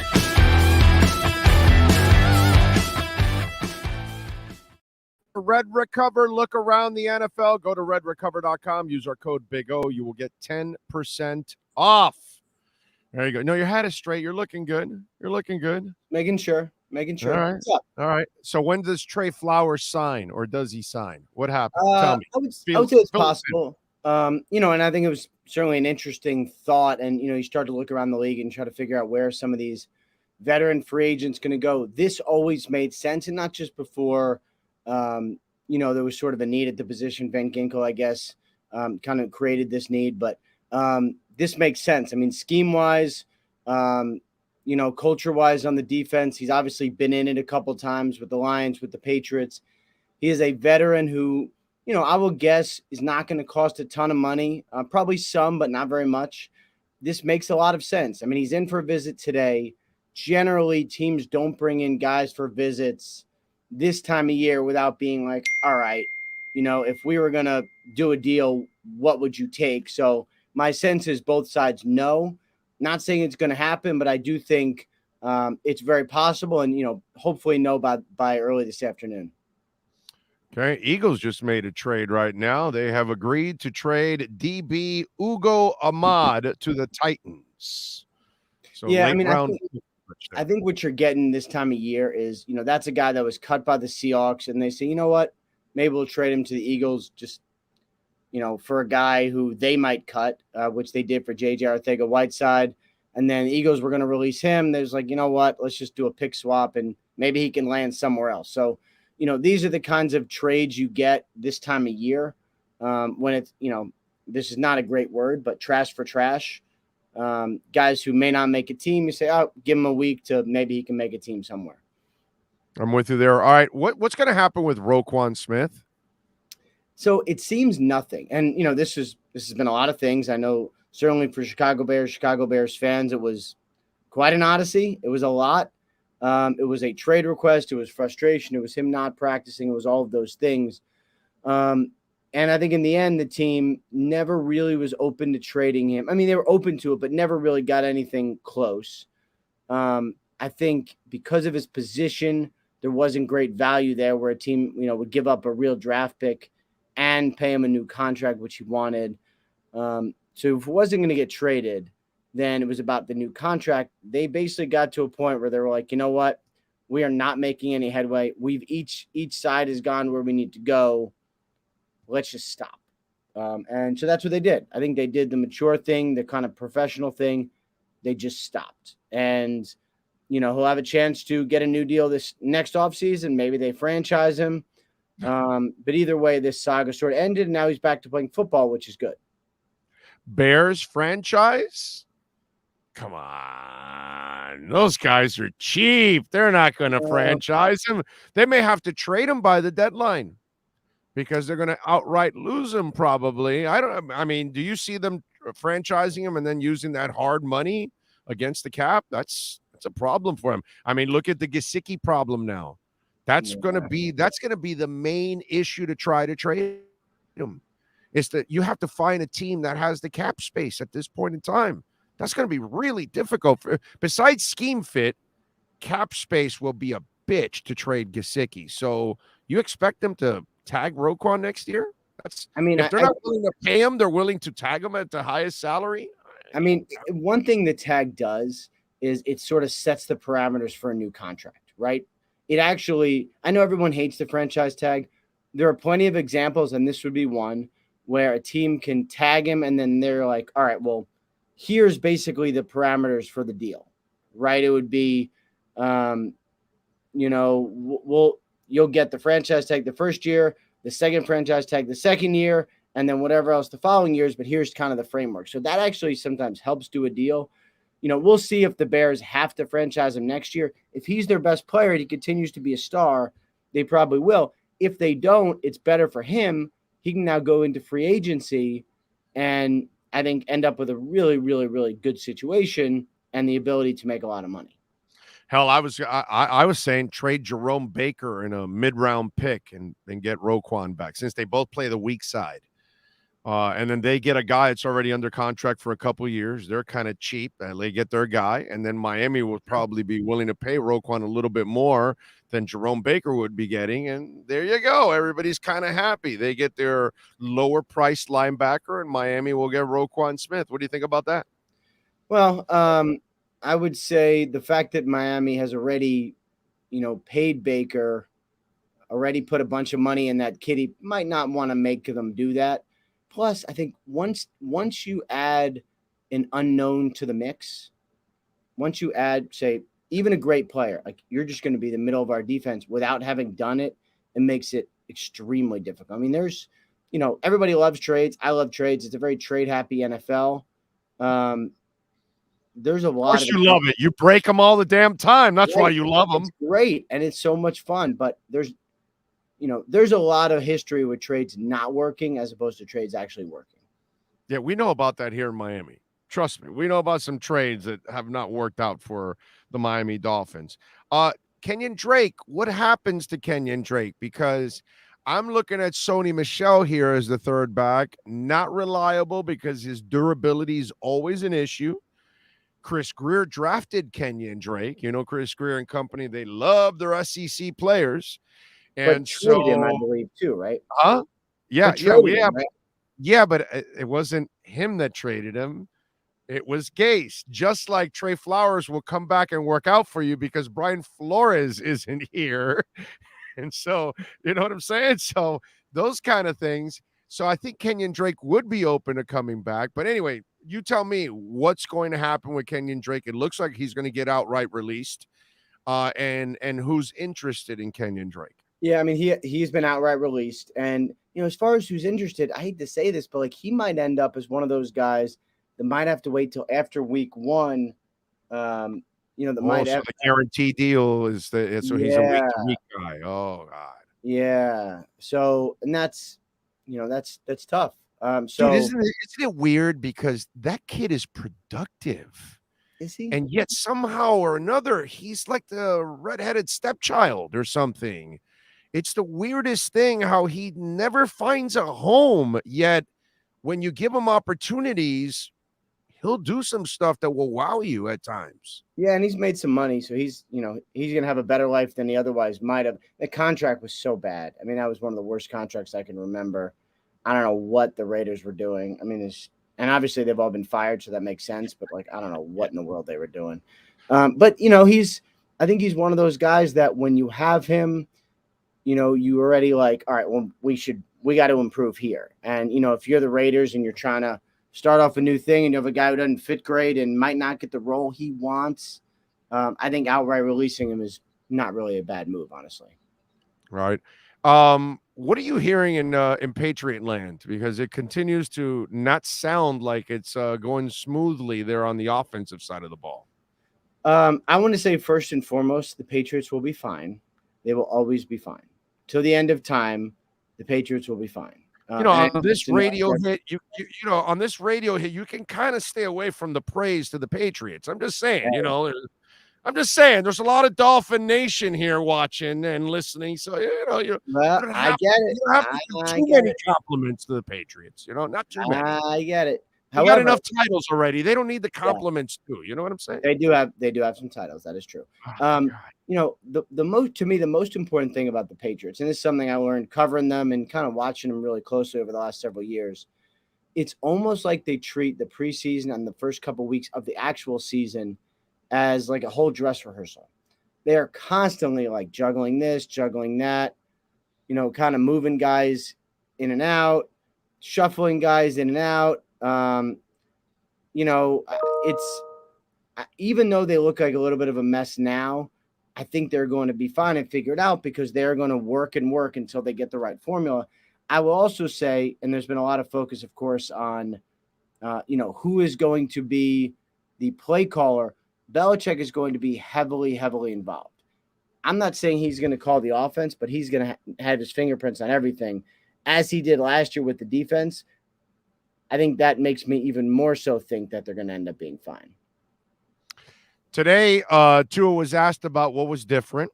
And, you know, he talked about his assistant coaches and the head coach and the vibe and everything else. And, you know, I don't know how much of a football historian you are, but today, Lenny Dawson passed away. And years ago or decades ago, Hank Stram called Paul Brown and said, hey, man, what are you doing with Lenny Dawson? He's sitting there on the bench. He was like the third string quarterback. And he wanted to trade for him. And Paul Brown, back in those days, imagine this. He tells Hank Stram, now, Hank, listen, I think Lenny's lost it. You may end up, this may cost you your career if you make a move for Lenny Dawson. So this is a third string quarterback that he doesn't need. He's not even using. And he's telling the other coach, yeah, you sure you want to make this trade? So he makes the trade. The rest is history. Nobody believed in Len Dawson, but Hank Stram did. And Hank Stram had the right offense and everything else and put Len in the right position. The rest is history. He became what he became for Kansas City, for an entire fan base, for an entire culture, for an AFL league that was trying to be respected with their NFL peers in those days. And so he became that legend. And a lot of that, I spin it to what's going on in Miami, where Tua did not have someone that believed in him, that supported him. And it's interesting that Hank Stram and McDaniel are kind of doing the same thing 60 years apart, but it's kind of the same story again. I believe in you, kid. And that's kind of what's happening. On a day when Len Dawson passes away, I see Tua today talking about what's different, and it reminds me of the same situation. Yeah, that's fascinating. I honestly had not heard that story with Len Dawson, but I think, you know, as it pertains to Tua, you know, that it's hard to quantify how different life is when you have a coach or whoever it is, general manager, owner, whatever, who says like, you are my guy and I'm going to make sure that you're successful. Obviously the last couple of years with Tua, it was not that way. And I think, you know, certainly there were some people in the building, may not be there anymore, who pretty quickly on upon drafting, they were like, oh, we should have drafted the other guy. Now, you know, he is Mike McDaniel's guy. He is the best option. He is his only option. If Tua is successful, then McDaniel will be successful. It's very simple. It's mutually beneficial for both of them to be awesome. I do think it's a good situation for Tua. And at the end of this year, we'll know. There won't be any more arguments. There won't be any is he a franchise guy? We're going to know. This is enough sample size. We will know. Yeah, I'm with you. And by the way, watching Tyreek Hill I've never seen this, in person. I watch him on TV and all that. When you watch him in practice, it's a whole different ballgame. He is uncoverable. Yeah. No one can stay with that. To be fair, that's what it's been like in games the last several years also. That's what I'm saying. But in a game, you don't really realize it like you see it in practice. In practice, today, he thoroughly embarrassed Darius Slay every single time. And he makes cuts at high rates of speed like I've never seen anybody. Most guys have to slow down to make a cut or whatever. This guy can cut on top end speeds and cut in one direction or another, and no human being can do that. And because he has thighs like fire hydrants, that it's like the Nolan Ryan thing. Why was Nolan Ryan such a great pitcher for 20 years? Because he had legs like this. His thighs were tree trunks. So his core was amazing. And that's what I've been amazed with Tyreek Hill, that he is a freak. An absolute freak, man. Yeah, and I'm really looking forward to seeing. And there's actually a lot of things I'm looking forward to seeing this season, but that's definitely one of them because and practice videos have been cool. It seems like he's been better than they thought. Great, really good. Yeah. But to see it in a game is, I think kind of next level, and that's going to be really fun. There's a lot of things that they're going to be fun this year, and I'm kind of getting to the point now where I'm let's go. I'm with you. Go. Let's see it. Let's go. I'm with you. All right. Follow him on Twitter at Rap Sheet. Catch his work there at the NFL Network. And you better follow him on Twitter because he's breaking all those trades because he loves trades. And we love you. Ian, we'll catch up next week, my brother. Be safe in your travels. All right. Thanks, man. Look forward to it. Take care. You got it. There you go. You are now out of the huddle. Or no, actually, the huddle's coming up. You are out of the NFL round trip. You've been listening to the RedRecover.com look around the NFL with Ian Rappaport from the NFL Network. RedRecover.com's wraps and pads are designed to deliver maximum benefits with each treatment anywhere you go. Go to RedRecover.com to learn more about red light with videos, blog posts, and over 40 years of medical research to treat pain, inflammation, and overall well-being. Use code BIG-O for 10% off. The RedRecover.com look around the NFL with Ian Rappaport is mastered by executive producer Sean Stanley. It's a beautiful thing. We thank him as always. What do we got here on? By the way, don't forget to smash the hell out of the like button. Very important. Very important. Please subscribe to our other channel, Big O Show Cuts. Going to add crypto talk there. We're going to add music talk there. Also, there are some what's it called? Sound bites there and interviews that you won't catch on this channel. You'll only see it over there. So there's another reason why. Plus, we're gonna, like I said, there's gonna be live programming coming out of that. So you're going to want to subscribe and hit that notification bell so you know when we're on. And by the way, you should hit the notification bell here on this channel too. That way you when I'm not on the morning and you're going, well, what happened to him? Is he dead? We know what happened. No, I'm not dead. I'm at Dolphins camp. So we're on in the afternoon. And that way, whenever we come on, you'll get a notification that, hey, it's on. We're on live. And we're ready to rock. It's a beautiful thing. Big O Show Cuts. We need to get to 1,000 on that one big time. We hit 700, so we're 300 away. There's 411 people right now on the chat board. If you haven't signed up to Big O Show Cuts, think about it.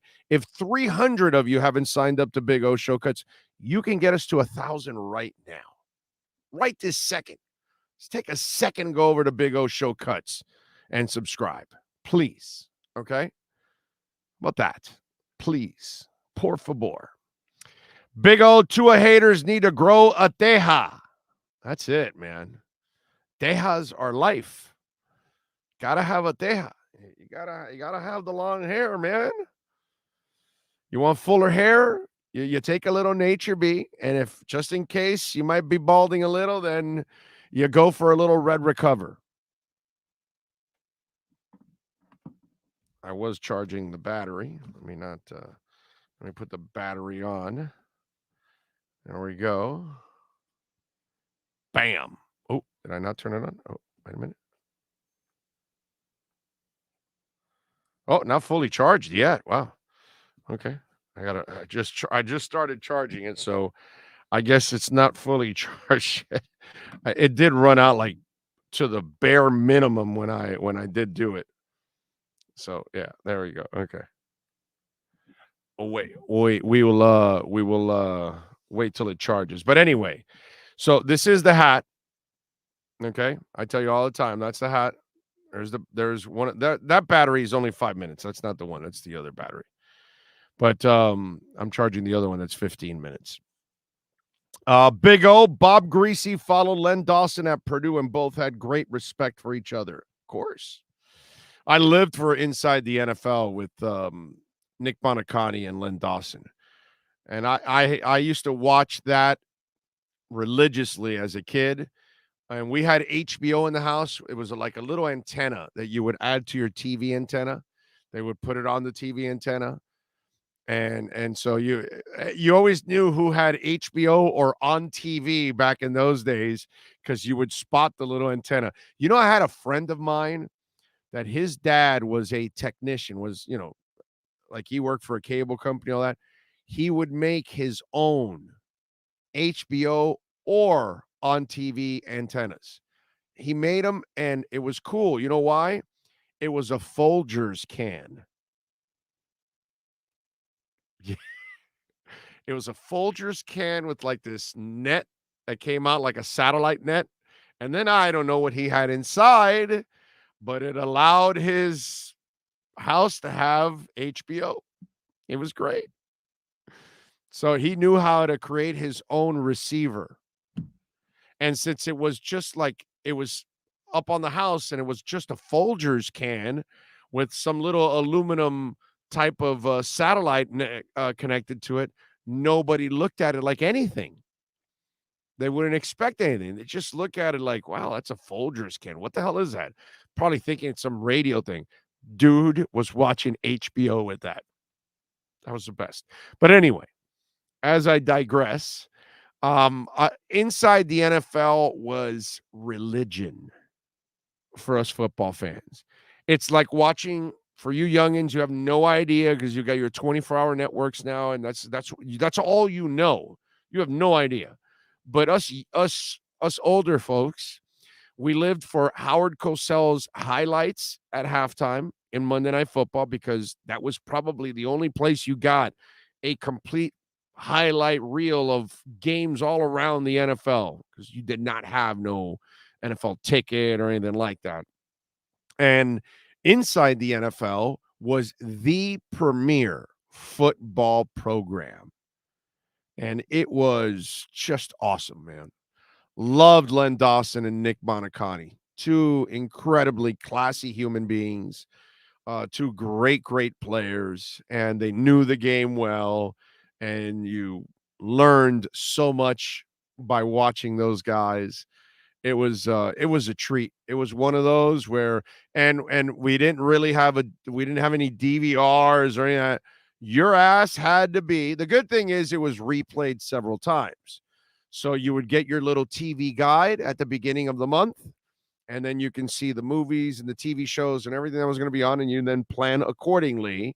Okay, Sunday at 11 o'clock, we got to be here. But Monday at 10 a.m., you got to watch this or whatever.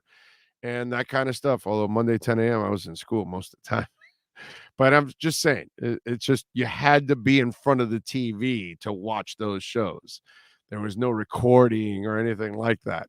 But Inside the NFL was the premier NFL show on television. I mean, any of us that had HBO back in those days, when, there wasn't a lot of TV, there was only a couple channels, and you had Inside the NFL, you were one of the luckiest people, one of the luckiest sports fans in the United States of America. If you were watching Inside the NFL in its early days on HBO. As it got later on, obviously things caught up in cable and DVRs and all of that. But back in the early 80s, yeah, that was the best of the best right there, man. Let's talk some Pink Floyd on the other channel. We might just do that 2 a time. We just might do that. You never know. Although on the Roger Waters side, it will not be pretty because all I'm going to be doing is ripping that racist piece of crap. 'Cause that's the only depressing part about Pink Floyd is that that dude I can't stand. That dude is not. Yeah, that's not a person I can support anymore. I'll go see Gilmore, but you will never catch me ever at a concert where Roger Waters is at. No way. No way. What else do we have? Rage and Dolphin Maniac. I unsubbed from lots of these clown dolphin channels. It's pure stupidity. Oh, okay. I don't know. I don't know. It is what it is, my brother. I mean, hey, listen, like who you like, subscribe to who you like, and support whoever you like. That's it. Tua Time says, if it was 10 a.m. and you were home on a school day, you were watching Price is Right. Yeah, probably. Not if you had HBO. You're probably watching some movie or something like that, but you're right. If you're watching regular television. And watching Price is Right, that guy, that guy banged half the women that were on their modeling. He was chasing tail all the time, man. Apparently, that's the stories there. Vivinetti says, "What's up, Big O? Heard Tua was slinging today. I was at camp. I will be at camp tomorrow. I hope I get a chance to meet you." Well, I'll be there, man. I'm usually on the right side where the media is at. Sometimes I'll walk.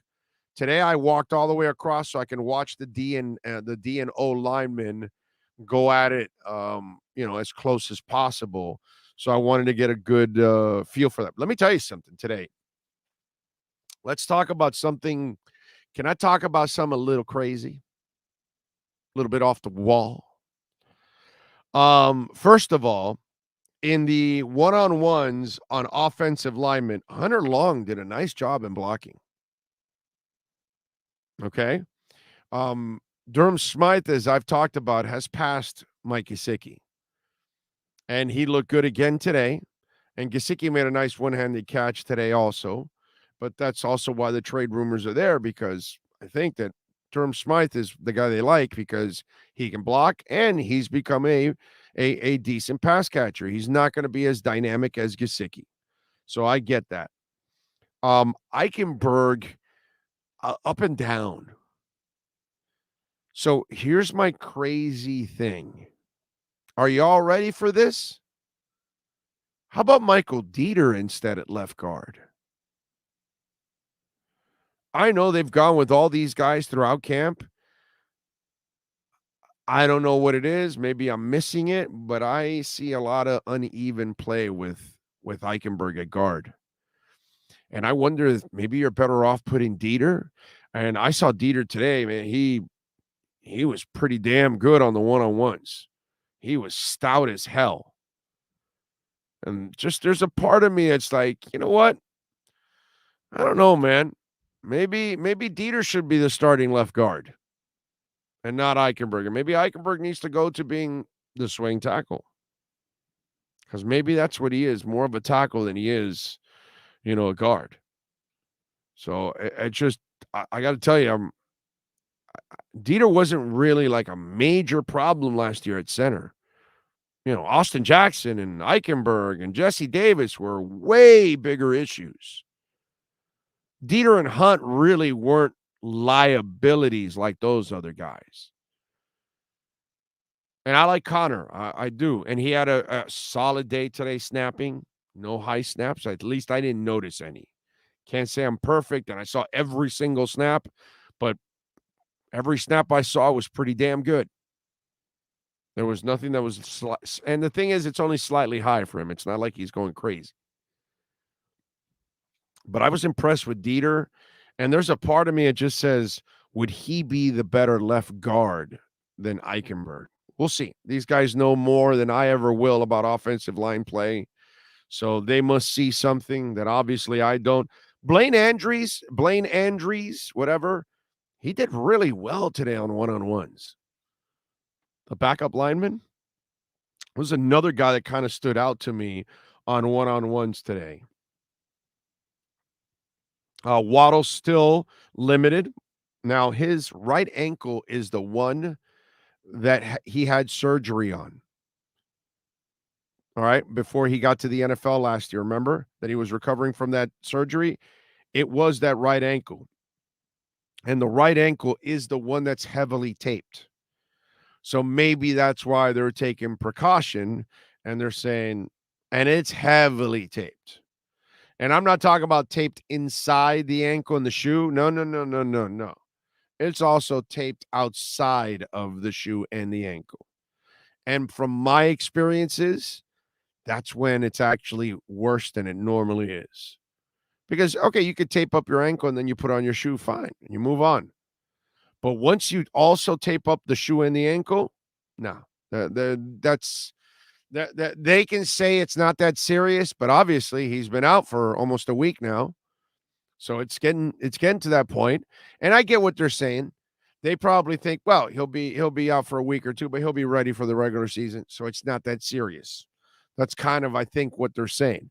But right now it looks like he's definitely not playing on Saturday. Because if he doesn't practice, how's he going to play? You know what I mean? Now he's catching on the jugs machine and all that. He was really cool today he's always a cool kid. I mean, I shouldn't phrase it that way, but it was really cool of him that he's dealing with the injury and all. And after catching balls on the jugs machine, he went over to the fans to sign autographs and take pictures and all that. So he's just a phenomenal young man. You can tell. Maybe I'll get fooled or something. I don't think so. But Jalen Waddle just looks like he has some great upbringing, man. He looks like he's put together the right way, that he gets it. Okay? Now, I can't tell you that I know the kid personally or anything, but I just love the way he carries himself. I really do. I'm a big fan of Jalen Waddle, the human being. He looks like a really good dude. We all know he's an amazing freaking player. Oh, you ain't perfect, but damn it, you're on point. 32 years, you are solid. Well, thank you. Very kind of you. Karen says, it turns out Bob Barker needed to be neutered this entire time. Yeah. Oh, yeah. Yeah, Bob Barker definitely needed to be neutered. Ronald is chiming in with Kinley. I just like what I've seen from Dieter, man. Why not Dieter at center, move Connor back to left guard? Well, obviously they like Connor. They must feel that Connor is the right center for them. I'm just saying I'm not necessarily happy with Eichenberg at guard. I like what I see from Hunt. Love what I'm seeing from Austin Jackson. Love what I'm seeing from Connor. Couple of little snaps, not a big deal. And Teron Armstead will be fine. But that left guard spot, I think it's a little uneven, that play. Devin says, how did Solomon Kinley did solid today too. Yeah. True FinFan said, heard Tyreek was eating Slay's breakfast, lunch, and now dinner. Yes, it was. He slayed Darius the entire morning. He slayed him. No doubt. Dude twisted an ankle and everything on the first go around. Jeff Mosier is set to join us here at the top of the hour. And he's an Eagles beat writer, so we will get into it with him. By the way, are you looking to learn a new language? Huh? You want to learn a little Francais? A little Espanol, right? And maybe you want a little Mandarin or something? Come on. Babbel. You need to step up to Babbel right now. It's the language learning app that has sold more than 10 million subscriptions. And guess what, folks? This thing is addictively fun because they make it fun. Learning sometimes can be boring, and some of those other things that try to teach you another language, they do it in a very boring fashion. So if you want to learn a new language the right way, whether you're traveling aboard, connecting in a deeper way with your family, or Las Chicas here in South Florida, or maybe you're in Southern California, you know what I'm saying? And you're running into some of the Latin honeys, well, you can connect in a deeper way with them. Babbel teaches bite-sized language lessons that you can actually use in the real world. Yeah, don't get the one that says, dame un lápiz. Like, well, when are you going to ask somebody for a pencil? Give me a break, dude. Come on. Babbel's 15-minute lessons make it a perfect way to learn a new language on the go, which is awesome. Other language learning apps, they use AI for their lesson plans, but Babbel's lessons were created by over 100 language experts. Their teaching methods have been scientifically proven to be effective. And with Babbel, folks, you can choose from 14 different languages: Spanish, French, Italian, German, plus Babbel's speech recognition technology helps you improve your pronunciation and accent. And there are so many ways to learn with Babbel. In addition, the lessons that you can access are podcasts, games, videos, stories, and even live classes. That is super cool. Plus, it comes with a 20-day money-back guarantee. Start learning a new language right now. Take the journey with Babbel. Save up to 60% on your subscription when you go to babbel.com/Big O. That's babbel.com/Big O. Save up to 60% off. Babbel, language for life. All right. What else do we have here on the Gesicki trade market?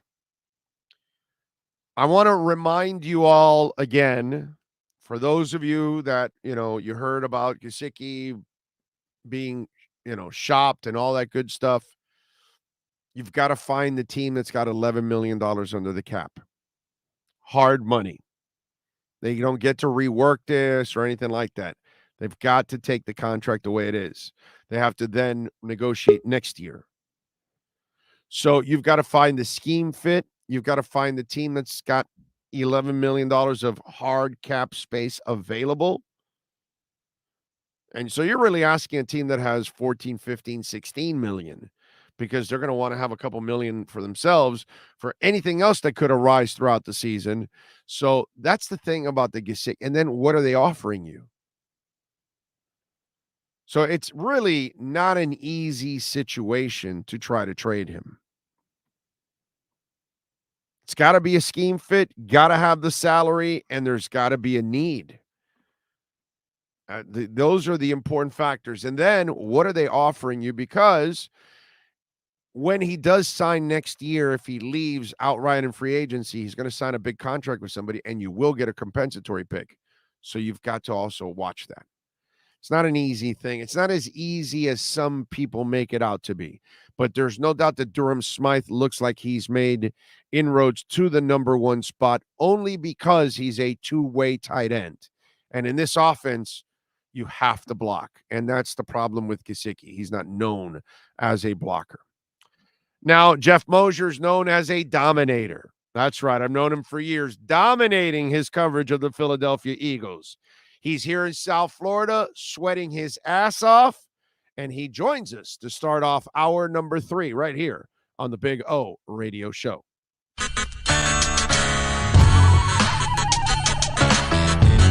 If you're a Miami sports fan, then there's only one store to go to, and that's Caneswear at Miami Fanwear in Davie. They're your one-stop shop for all your inner Miami CF, Canes, Dolphins, Panthers, and Marlins merchandise. They have hats, t-shirts, game day jerseys, and so much more. Located at 2511 South University Drive in Davie, and open 24/7 online at caneswear.com or innermiamiwear.com. Call them at 954-835-5597. Caneswear, the spot where inner Miami and all Miami sports fans shop. Sports Grill on Bird Road, Miami Lakes, and their newest location in Doral is now hiring.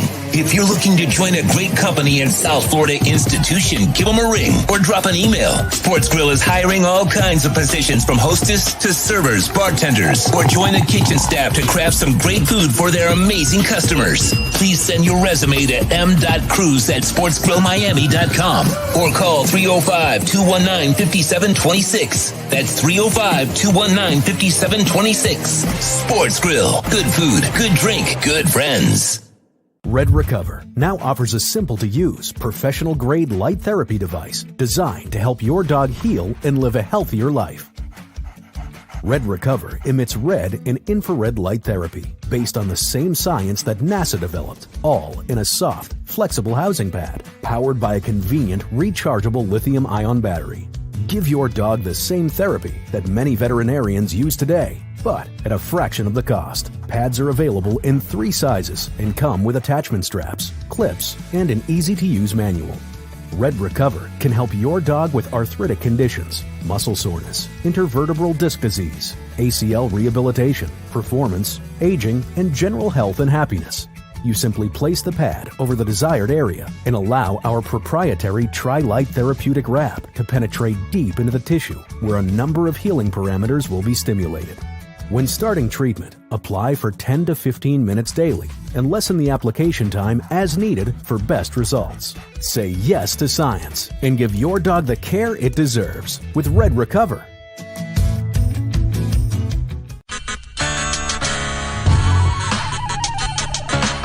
The viewpoint statements or beliefs expressed on the following program by the host, guests, or callers are not necessarily the opinions of FantasyXS.com, Media Group Inc. ownership, management, sponsors, or website.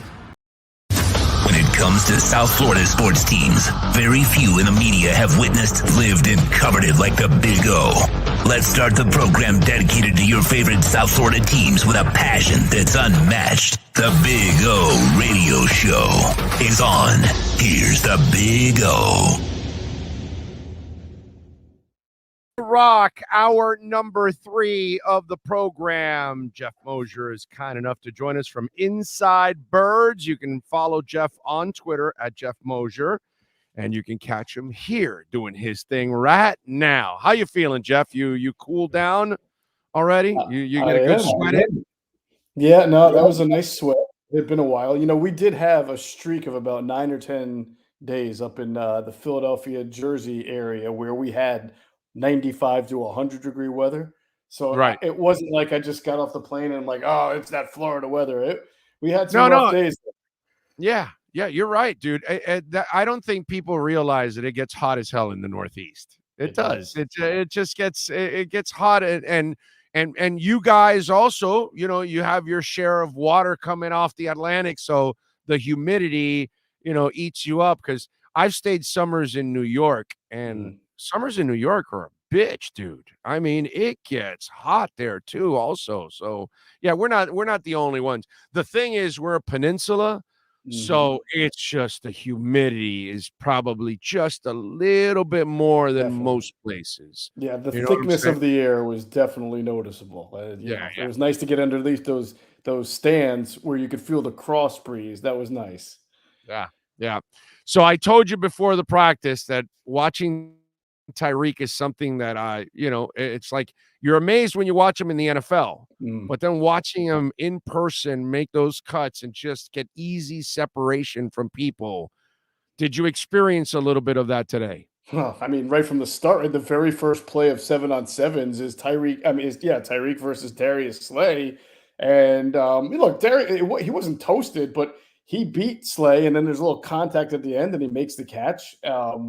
And then next thing you know, Darius is sort of limping off the field a little bit there. And there were a lot of good plays by Tyreek Hill today. And I wrote this, Big O, and we've watched enough football. I get a kick out of guys who, even after they've made Pro Bowls and even after they've gotten paid, still go at it in practice like it's like they're hungry to get paid again. You know, and I appreciate that because I've, so many training camps, so many guys, especially in the one-on-ones, the offensive and defensive linemen who are veterans, they don't go full speed like that. And I get it. I understand why. But it's good to see a dude like that still scrap, like every snap means something to him.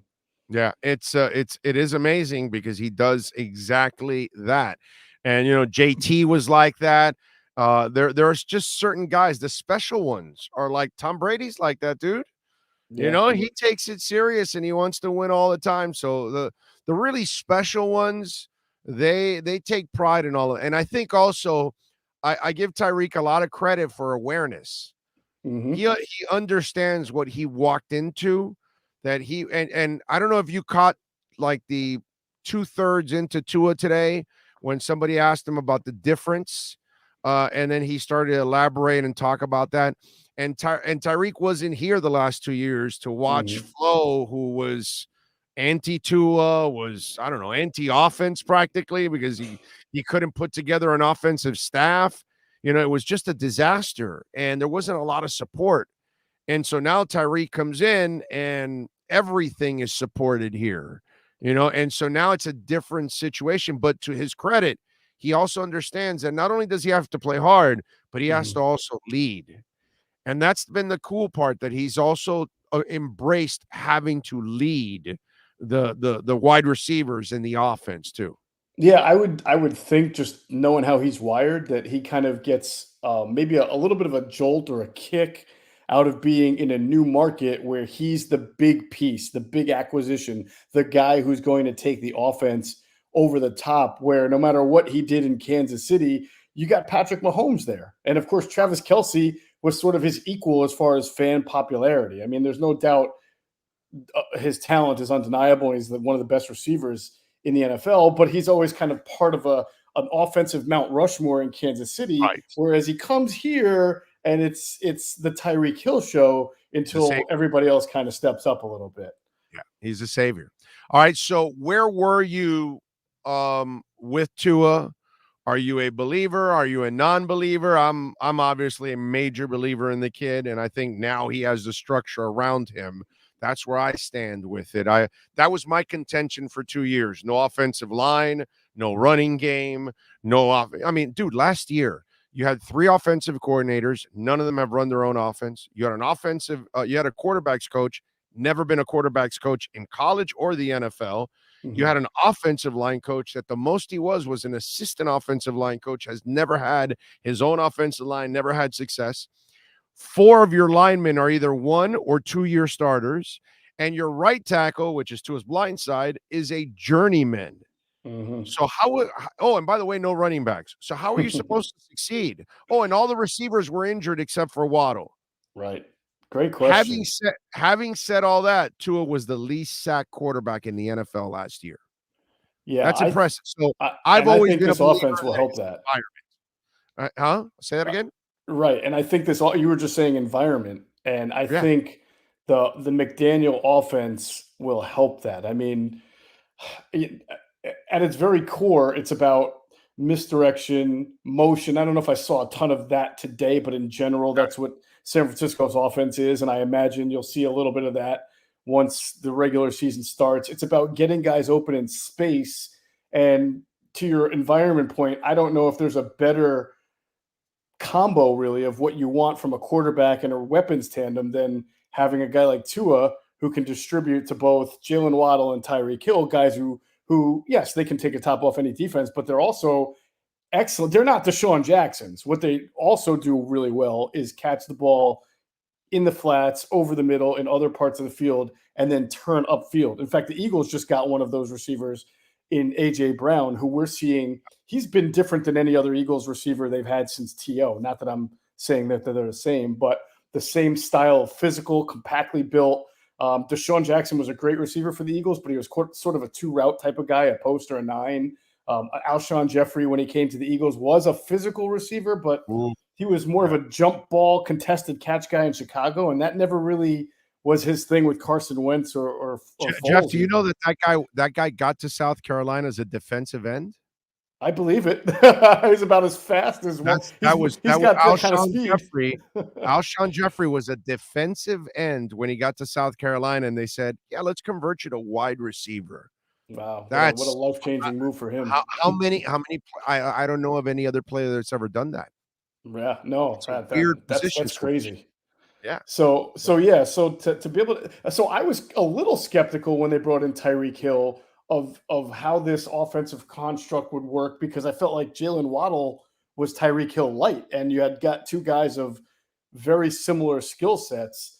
But again, within the constructs of what we assume Mike McDaniel is going to do, and build that San Francisco style, Shanahan style offense, I do think it makes sense. And I always looked at Tua as a left-handed Drew Brees with more motion ability.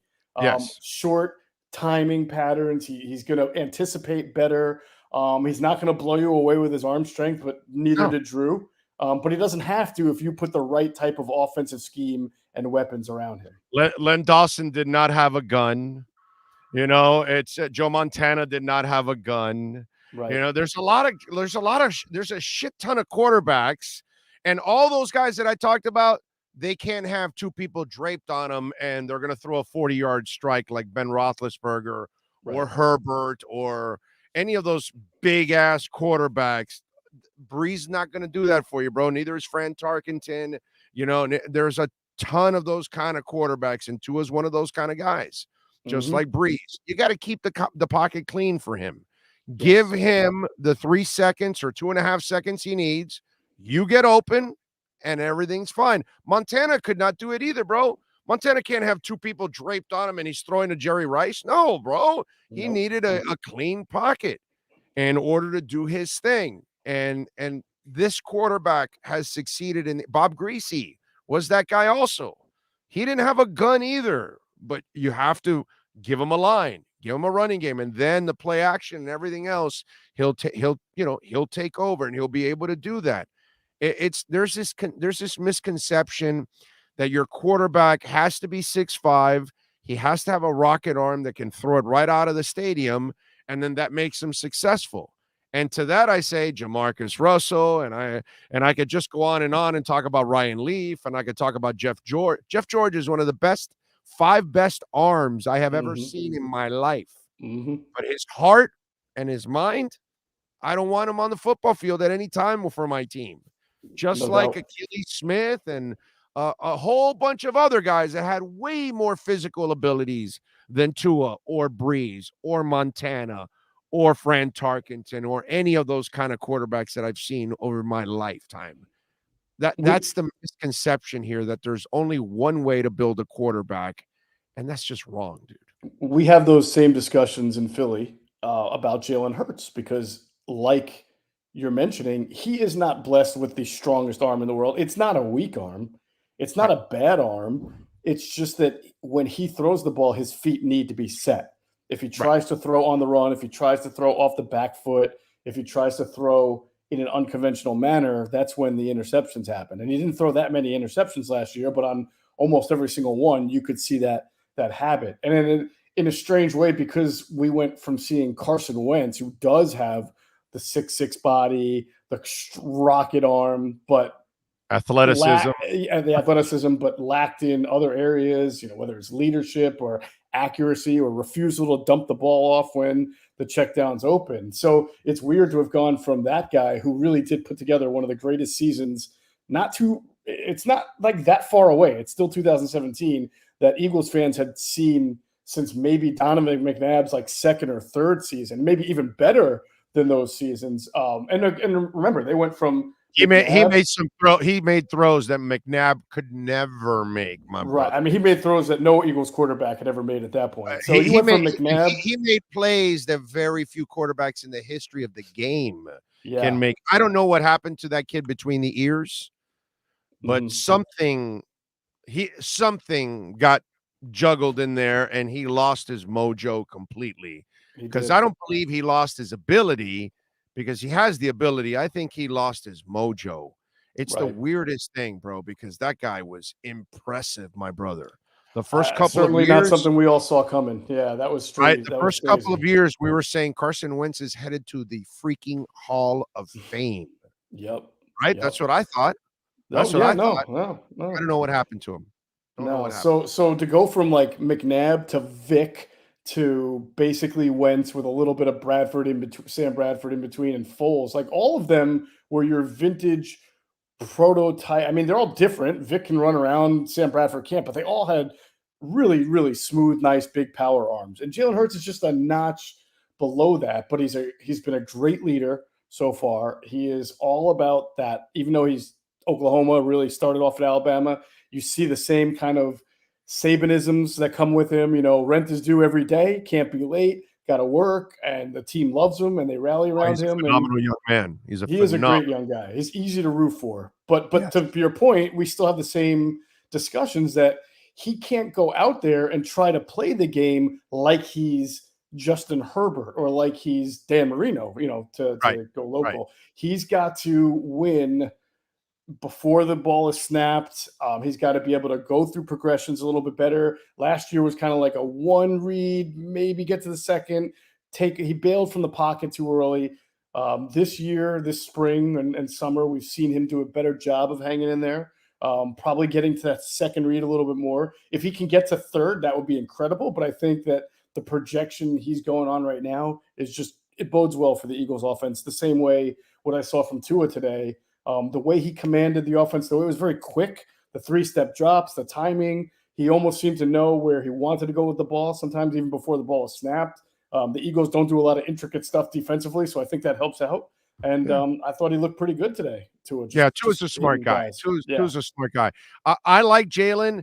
The only thing I don't believe in Jalen, but I could be wrong because, Allen proved me wrong in Buffalo because I watched that tape in Wyoming and he was terrible.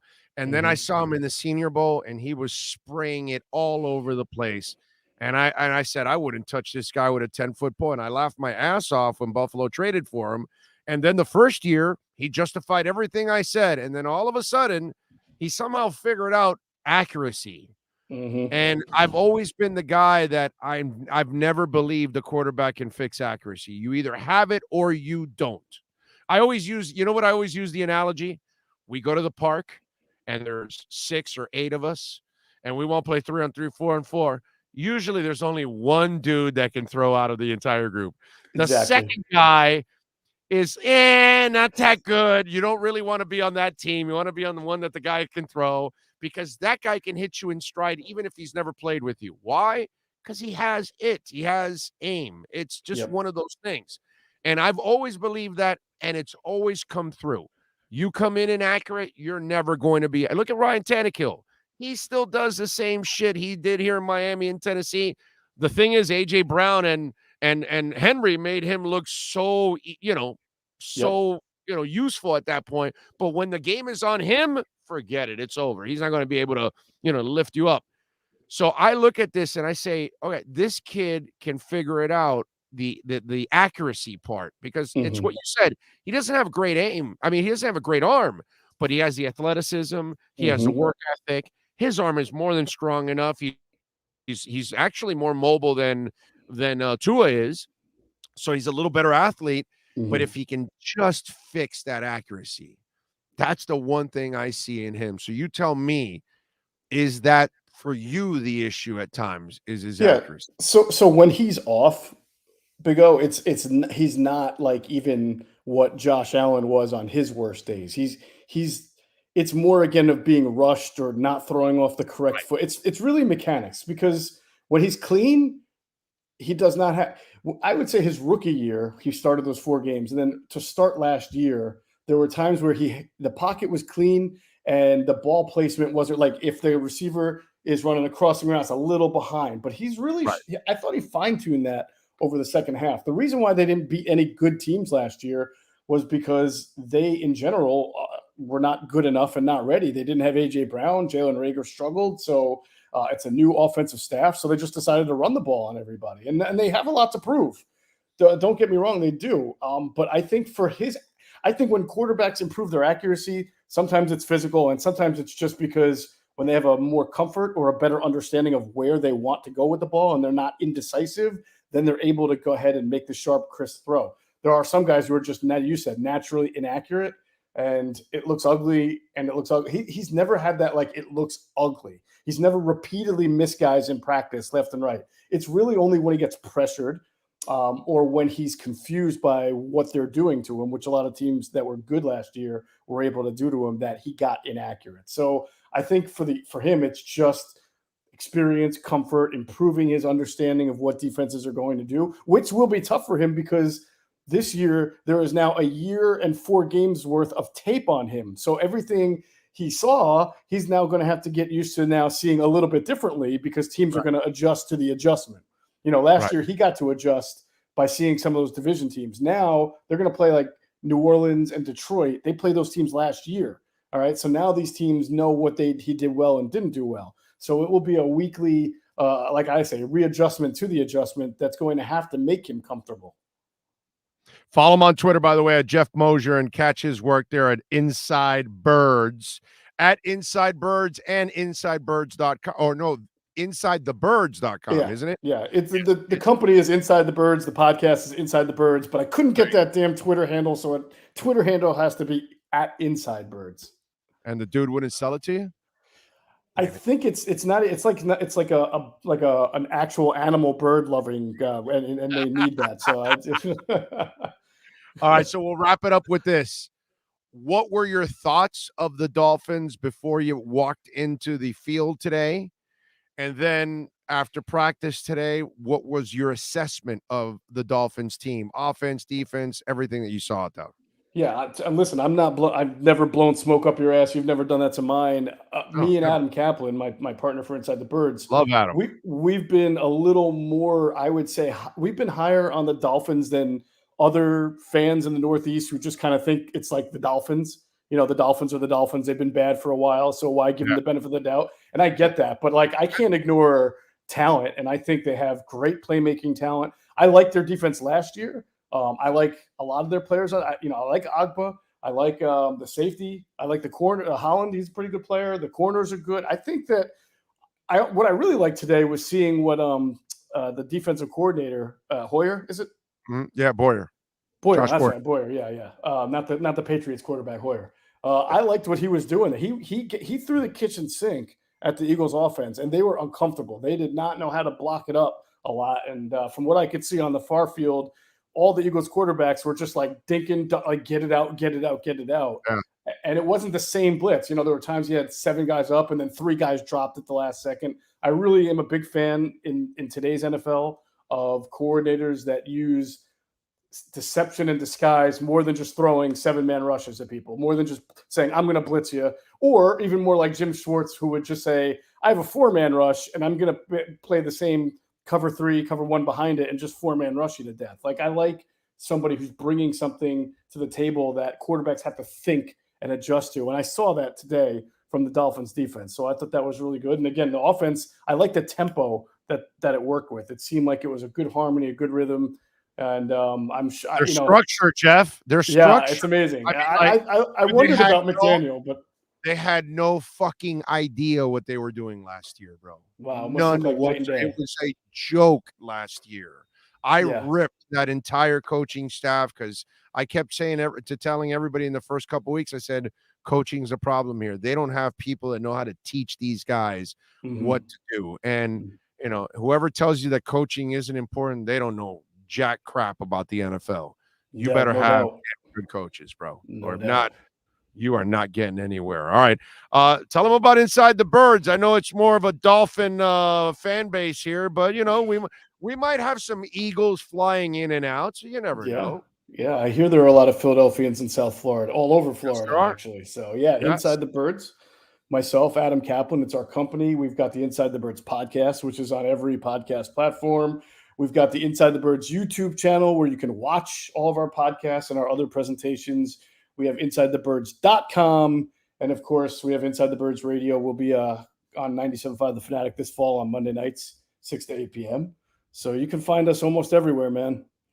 It's a beautiful thing. He is Jeff Mosier. Follow him on Twitter. Jeff, as always, you're a stud. I'll catch you tomorrow morning over at camp, my friend. I appreciate you. See you there, bro. Thanks. You got it. There you go, Jeff Mosier, man. Great stuff there. He was at camp. When you move, I want to get his point of view since he was out there at camp and see his thoughts on what he thinks he saw out there. All right. You know, Sean Williams, by the way, was all over it from Essential Moving Experts. He was sending me texts. About the Eagles writers, how they were praising the Dolphins and all that good stuff. Essential Moving Experts, there's Sean Williams, man. Let me tell you. And we've had Sean on the show a couple times. Major Dolphin fan. He's such a big Dolphin fan. He made his company in Dolphin colors. EssentialMovingExperts.com. If you're looking to move your home, your business within the town, within the county, from within the state, from state to state, or across the country, Essential Moving Experts will do it. And tell them Big O sent you. You will get $150 off. By the way, they give you a flat rate, and that's it. No surprise charges. Over 1,600 happy customers have filed in and said they love the service from Essential Moving Experts. 844-368-5750. That's 844-368-5750. And again, flat rates, no surprise charges, safe and efficient loading and unloading practices at all times. Sean Williams and the great people at EssentialMovingExperts.com.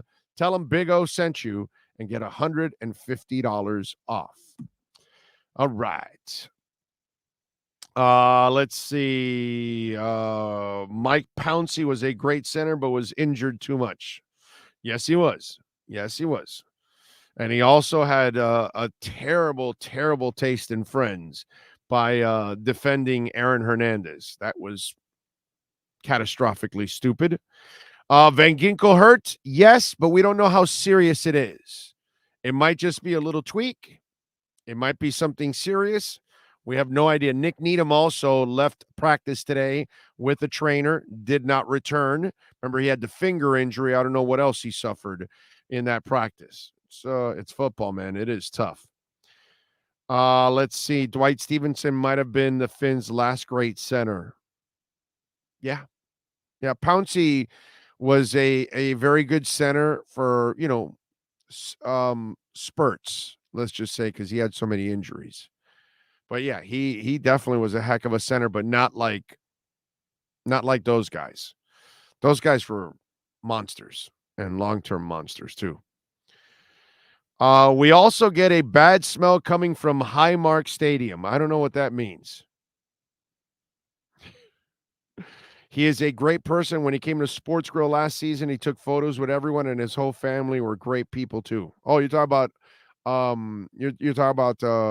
Waddle. Yeah, Waddle showed up at Sports Grill in Miami Lakes, and he took pictures with everybody. Really, I mean, Waddle is, you could tell Waddle, he just looks like a fantastic young man, Eichenberg should be right tackle, not Jackson. Well, Ayala's obstacles, you're wrong. That's like that statement right there is about as useless as it gets. Do you know why? Austin Jackson's actually playing well. Why would you say that right now? Why would you take somebody out of a position that they're playing well when the other guy hasn't played well at any position yet? Like, do some of you just say shit just because you're trying to pull it right out of your ass? I'm just wondering. Or do you ever take the time to actually think what you're going to say? I get it. Austin Jackson was a disappointment in the first 2 years. But if you actually are paying attention the last month, you probably wouldn't move him out of right tackle right now because he's actually doing a good job. So why would you say that? I get it. Ayala's. You don't really follow. So you just got on the chat board and then you just threw some dumbass comment out there like it was going to make sense. Some of you sometimes need to actually think before you type. Before you hit send, think first. Okay? Use la cabeza. You know who uses la cabeza all the time? Matt Verderam. That's right. Let's step into the huddle with Matt Verderam right now. Let's huddle up with Fanside National NFL reporter Matt Verderam. The huddle is brought to you by RedRecover.com. RedRecover.com's wraps and pads are designed to deliver maximum benefits with each treatment anywhere you go. Go to RedRecover.com to learn more about red light with videos, blog posts, and over 40 years of medical research to treat pain, inflammation, and overall well-being. Here's NFL reporter Matt Verderam. There he is, the man, the myth, the legend. He's ready to go. We're in the huddle. How you feeling, Matt? You feeling good? I'm feeling good. How are you? Exceptional. Love your idea on highlighting the 16-yard line for Len Dawson. Rest in peace. That was that's pretty cool. I like that. I like that. That would be a really cool idea if they would pull something off like that. I mean, you got to do something for him, right? I mean, it's freaking Len Dawson. You do have to. He is a legend. He is an icon. He is the Chiefs. He has been for the better part of their existence. I mean, he got there in 1962 and they were the Dallas Texans. And then won a Super Bowl and got to another one. And they won 3 AFL titles with him. And then he was the broadcaster from 85 through 2017. You could argue, along with Lamar Hunt, he's the most recognizable face with the Chiefs. So I think, look, they used to paint their field when they were in Municipal Stadium in a very famous way. In fact, their groundskeeper ended up becoming the sod god who does all the Super Bowls, George Toma. They used to paint the sideline hash marks red and yellow. So I thought it would be a cool gesture if they painted those 16-yard hash marks on the sideline, if they painted them red and yellow like they used to. Exactly. And they should put an arrow with a 16 on that right there, just in honor of Len Dawson. That's what they should do. And you know what's interesting that I thought about this? Because I'm a little bit of a historian. And so I know a lot about Lenny Dawson's career. And it's interesting because Lenny Dawson's career is kind of repeating here with the Miami Dolphins right now. Now I threw you for a curve, didn't I? You did. I need to hear more before I can agree or disagree with that sentiment. 60 years ago, Hank Stram calls a coach by the name of Paul Brown, says, "Hey, you're not doing anything with your third quarterback, Len Dawson." Correct.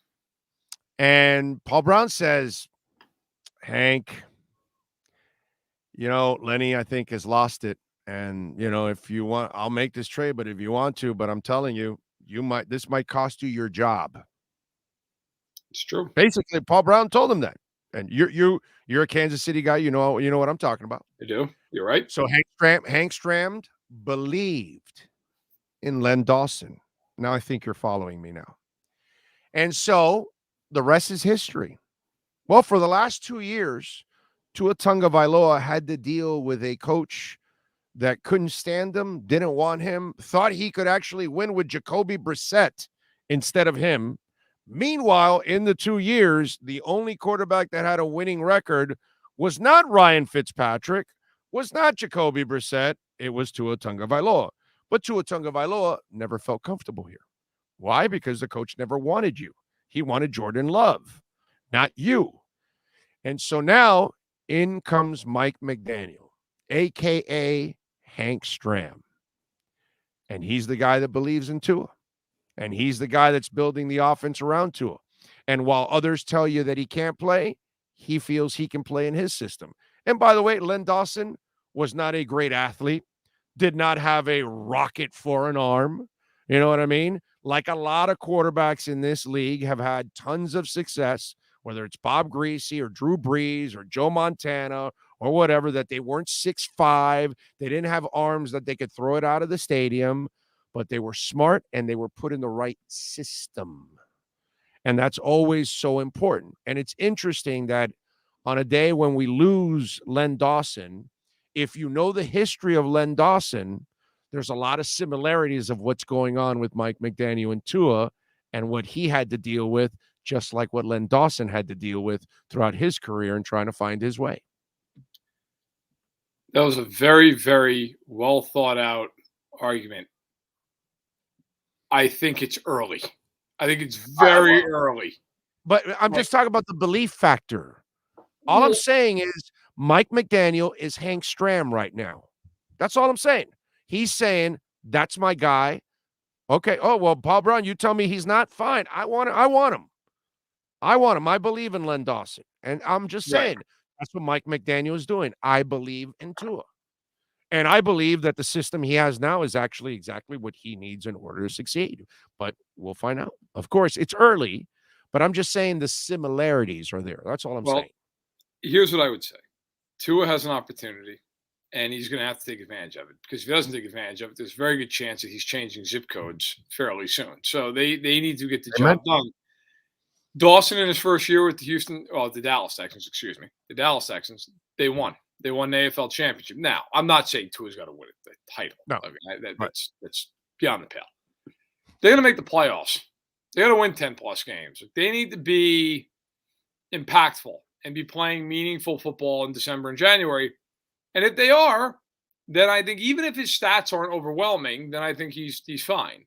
Now, if they're better than that and they're pushing for the division and everything else, and obviously things went great and you're really happy, it's going to be a really good challenge because this is a conference that obviously it's been talked about ad nauseum is loaded. It is a very, very, very good conference. And you're going to have teams in the AFC that I think you can make a case for as the fourth best team in the NFC that don't make the playoffs.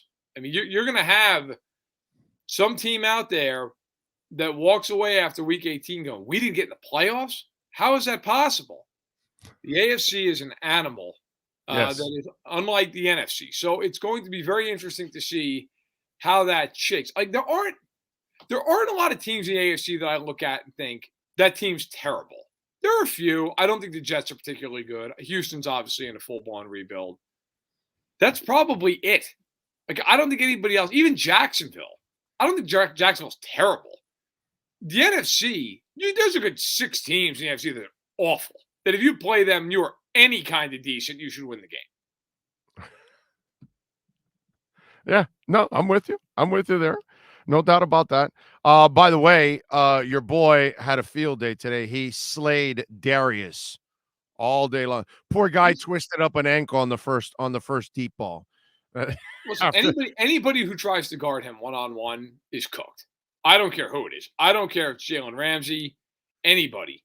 Like the only way that teams have ever guarded him with any kind of success is usually physicality at the line and then somebody helping over the top. I mean, that has typically been that's what New England used to do with him. They would just maul him at the line of scrimmage, maul him, and basically say to the officiating crew, look, I don't care. Throw a flag, call holding. You're not going to do it on every play. Call legal contact. We're going to just mug him up and down the field, and we're going to roll safety. If you're not willing to do that, if you're like, I remember last year, the Chiefs, every single team they faced, too high. Then they played the Raiders. And the Raiders decided we're going to play single high safety the entire game. And the Chiefs went nuts and scored, I think it was 43 points. And then a couple weeks later, they saw him again. And somehow the Raiders did the exact same thing. And this time they scored 47 points. Now that I'm thinking about it, I don't know if they have good cover safeties on that team. Seriously, now that I think about it, I don't think they have good cover safeties on that team. Abrams, yeah. No, God, no. No, it was a trick. It was one of those things that about by the middle of the second quarter, you were like, what are they doing? They have no chance to guard this team. But they, under Gus Bradley, they play that cover 3. They're going to sit in the cover 3, and that's the way they play. And they sat. It was like a couple of years ago when the Jets were really, really got off when they went to Arrowhead, and Greg Williams decided that he was like, I don't care. We're going to blitz him the whole game. Like, okay. And you go back and look at the number. They're ridiculous. He was like 34 of 38 or something. I mean, it was just, if you are going to play them, the Dolphins, that is, this year, you're going to have to play with a safety over the top of Hill. And if you don't, on any play he's one-on-one, that's where the ball should go. Any play, because he'll win 90% of the time. I'm with you there. The problem is playing deep safety, and you have Tyreek on one side and Waddle on the other. That's you have to commit to one, and then that's it. So then Waddle's going to be playing the second best corner. How many second best corners in the league are going to have his speed? No, of course. So it's that's where all he has to do is look left, move safety over 6 feet, and go right. And that's it. Or go right, move safety over just 6 feet, and go left. It's over. Once you commit one way, you're not going to make it to the other side with those guys. And let me tell you something. Cedric Wilson is going to be one of the sleepers on this offense. He's faster than what I thought. He's a big slot guy, which was really smart on their part. With a short quarterback, get big people in the middle besides Gesicki or whoever is the tight end. That's a big target, but you get him a big slot, which is really, really smart on their part. But that guy can move. He can get behind defenses. So I'm impressed with that. That's the thing. I think he gave Tua so many options. Tua only had one option last year, Waddle. Everybody else was injured or whatever, and now he has. Yeah, I'm talking about receivers. Like, okay, sure. Nobody outside, else. Yes. No. Gesicki, dude. Flo didn't even use Gesicki. Go look at it. Durham Smythe had more snaps. They didn't even play Gesicki enough last year. Think about that. Think about that. Your receivers are mostly injured. Waddle's the only guy out there, and you are not using your playmaking tight end as much. That's the kind of offense they had last year. It was baffling to me. All right, let's wrap it up with this. Yep. Give me one team you think is going to surprise people in the NFL, and give me one team you feel is going to disappoint people who think they were going to be good. Do you have that yet in your mind? I do. I think for a team that'll pleasantly surprise, I think the Saints are going to be a lot better than people think they are. Also, you're believing in Winston then. So here's what I believe in with them. I believe in the fact that they have a very talented roster. That is a very good team.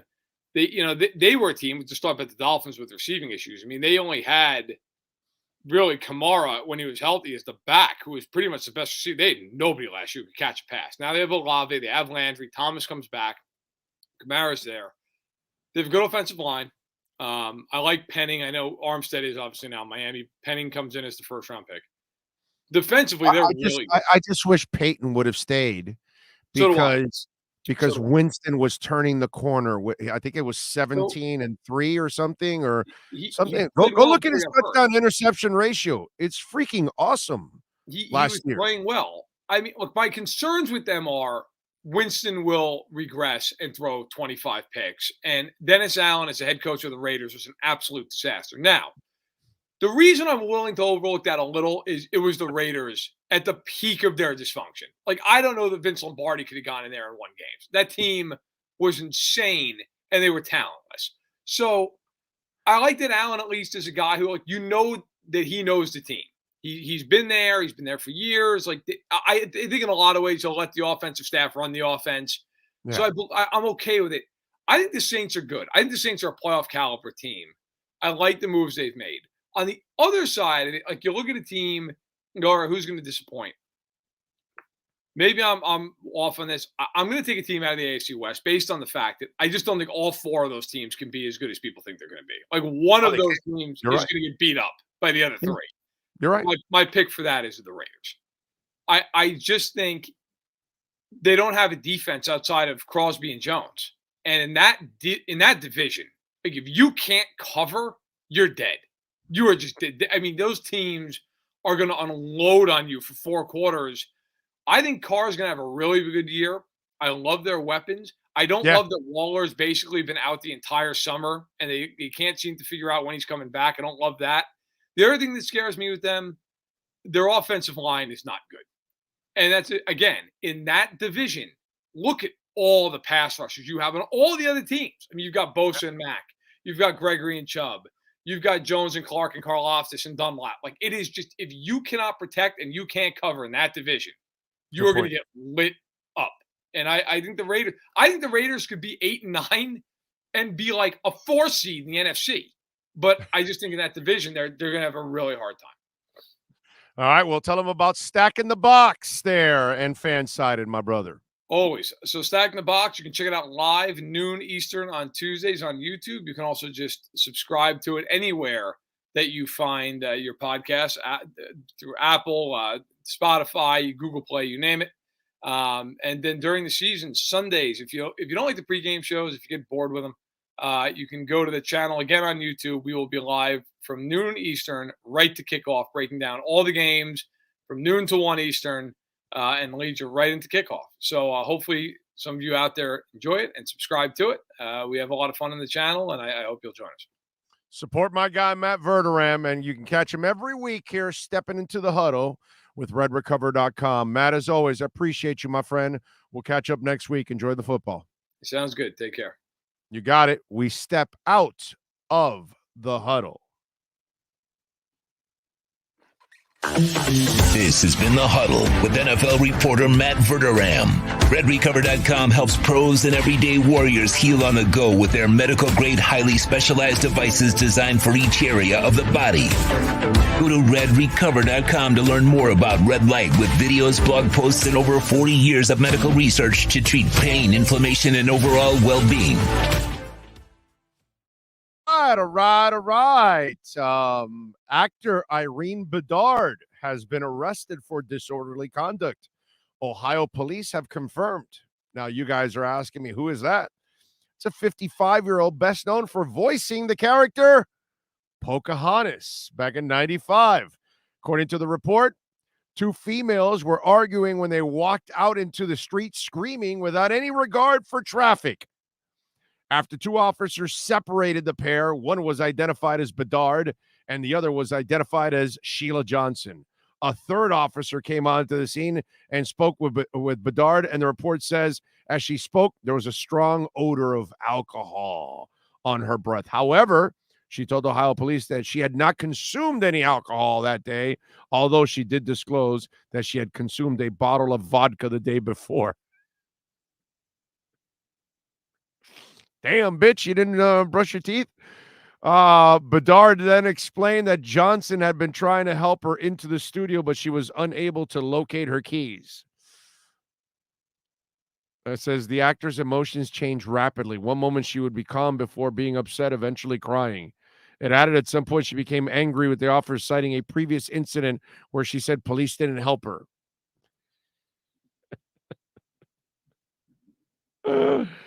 Poke your harness. Getting arrested. I got to tell you. 55 too, man. Damn. Let's see. What do we have here? Alex says Broncos will surprise and the Eagles will suck. People actually believe in that team. Karen says he slayed Darius. LOL. I see what you did there, Big O. You're damn right. It's called the play on words because his name is Darius Slay.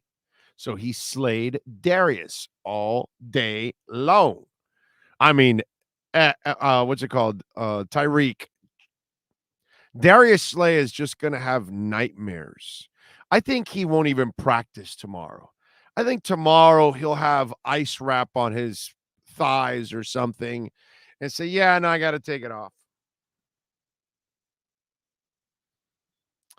Let's see. Dolphin Maniac says, can you be so drunk you don't know you're drunk? At least for me, the few times that I've been drunk, I know I'm drunk. So I don't know if that's possible. But, what can I tell you? Big O, who will win tonight, CM Punk or Jon Moxley for the AEW World Championship? Oh, dude, Moxley, of course. Right, Sean? Moxley's going to beat CM Punk, right? He's going to punk CM. No? Oh, look out. Is that our liquor split matchup of the night here? Are you picking CM Punk? No, I'm not picking either. It's going to be a double disqualification. They'll run it back at the pay-per-view with whoever interferes in the match. Damn. Okay. Holy crap. You came out of I didn't even know you can do that. I wouldn't even think pro that. wrestling. You can do whatever you want to do. Double disqualification. Okay. Yeah, man. How many times does a double disqualification happen in wrestling? A lot of times, or it'll be called a no contest. Technically, it'll be a no contest. Okay. And that happens a lot. Yeah, because they set up for pay-per-view matches. That's how you make a triple threat match. You have somebody interfere, take both them out. So you entertain, but nobody gets an L. So then you can move on. I got it. You get the ratings, and then you know that the ratings are going to be there, and then you bring in another person that everybody wants to see come back, and now you get the pay-per-view buys because now said person is in the match. That's the W right there. That's how you win. And I think the person's got 3 initials. That's all I'll say on it. I'm still going Moxley. Okay, he goes double disqualification. I'm going Moxley. CM Punk will win, says Tony. 3-way for the belt at the PPV. Moxley, Punk, and Omega. No Omega. He barely made it through this 6-man tag team tournament. Oh, well, there you go. No Omega. You should ride Alpha. When you go there to Space Mountain, don't ride Omega, ride Alpha.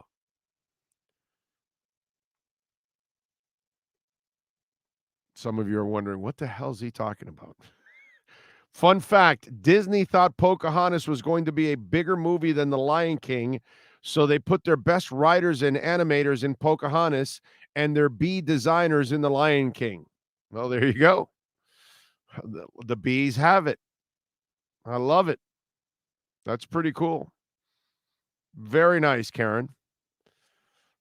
Alex says, this is a fun fact, Karen. Tyreek is a reincarnation of Duper.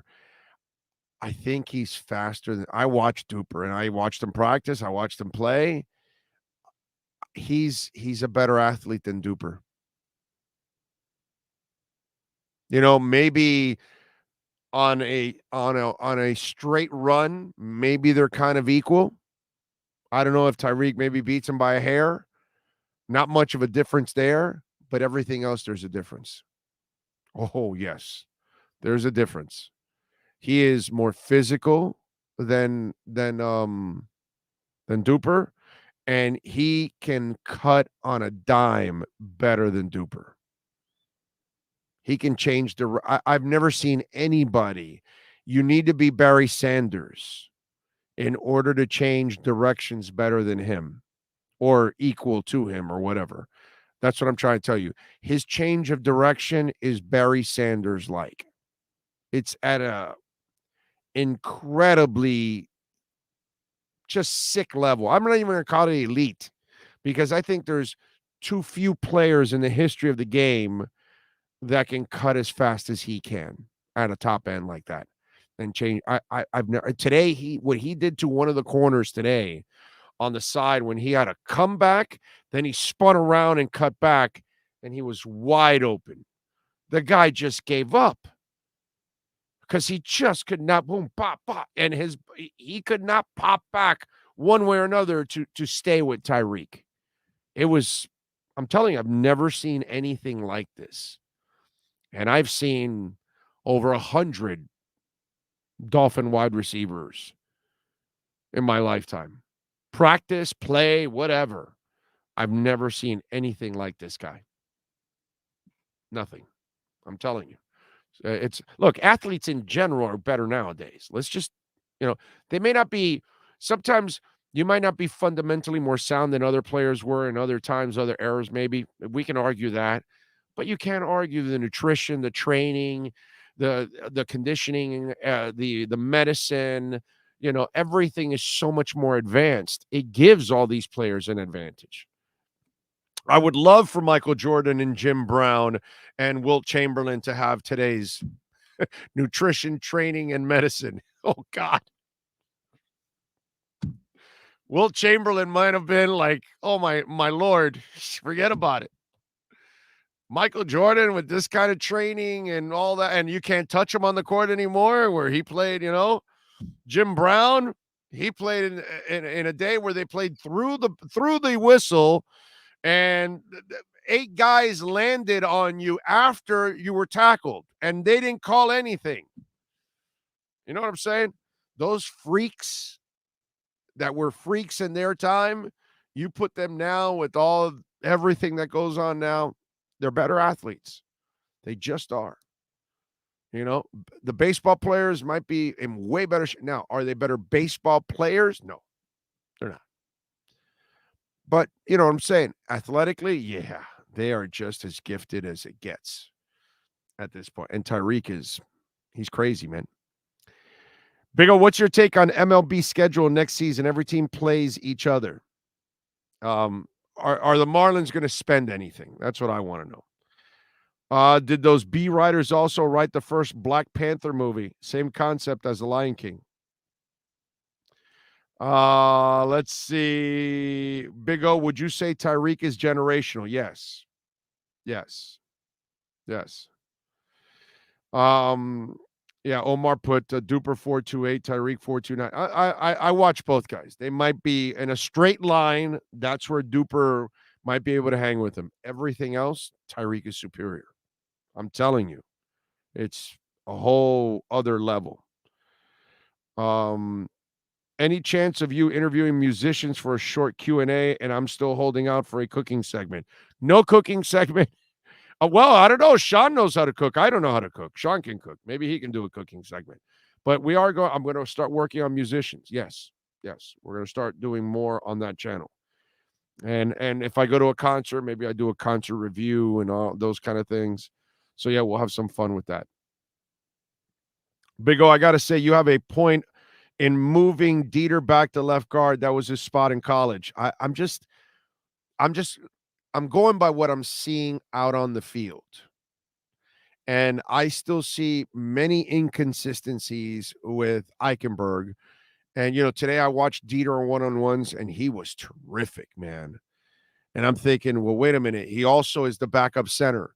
So if you play him at left, here's the other thing. You play him at left guard, he's also playing. He's in a groove. My God, something happens to Connor, and he's sitting on the bench constantly. He's not in a groove. He's playing guard. You know what you could do every week? Have him take 10 or 15 snaps and keep him fresh and keep him fresh. I know he's going to play backup center, but he's not playing the game. This way, he's playing guard right next to Connor. He's in a groove where he's calling the game. He's watching Connor call the game. He has the experience also at center, so he can share any knowledge too at the same time. If he blocks better, you got a better line. And if something happens to Connor, you move him over. And he's already playing at that moment. He's in the middle of watching how the defense is playing, how they're attacking them. So he's going to know exactly what the line calls are, what to do, have a feel for the game. If Connor gets injured and you have Eichenberg at left guard and he's sitting on the bench, he now has to get in a groove when he gets in there. If he's already playing left guard, guess what? He's already in a groove. So like Levert, we don't have to disturb that groove. Don't disturb that groove. Was it Levert or was it Casanova? Look up the song Don't Disturb the Groove. Was it Levert or was it Casanova? Anyway.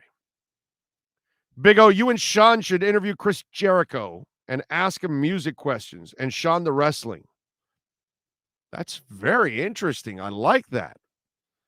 I like that. When Jericho comes to town, I'll get him on. Okay? Big O, if you had to rate the QBs drafted, you know, Pickett, Malik, how do you feel Thompson stacks up against those drafted higher than him so far? I'm a Pickett guy. So I like Kenny Pickett. I'm not the guy, oh, his hand, this, that. There have been other quarterbacks that didn't have big hands. They can play the damn game.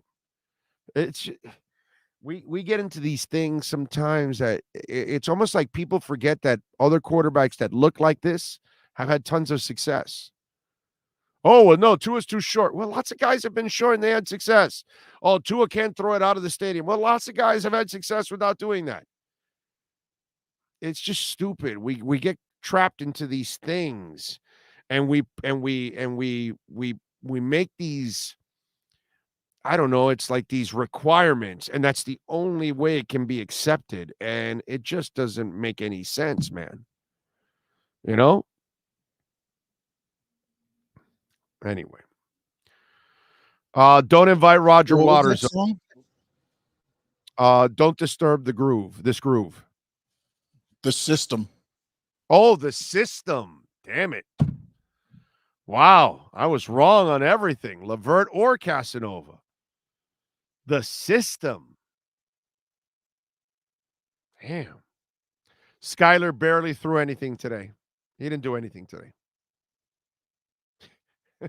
Skyler's the third quarterback. Relax. Skyler's going to get a lot of passing in the final game, I believe. Yeah. Oh, definitely. Second half of that game, for sure. For sure. Big O, do you think Sony will make the team, or will the Dolphins surprise and go with White? No. Zaquandre will make the practice squad. He's not making the team. No, I don't think so. Let's see, what else do we have here? The Van Ginkel injury must be something, right?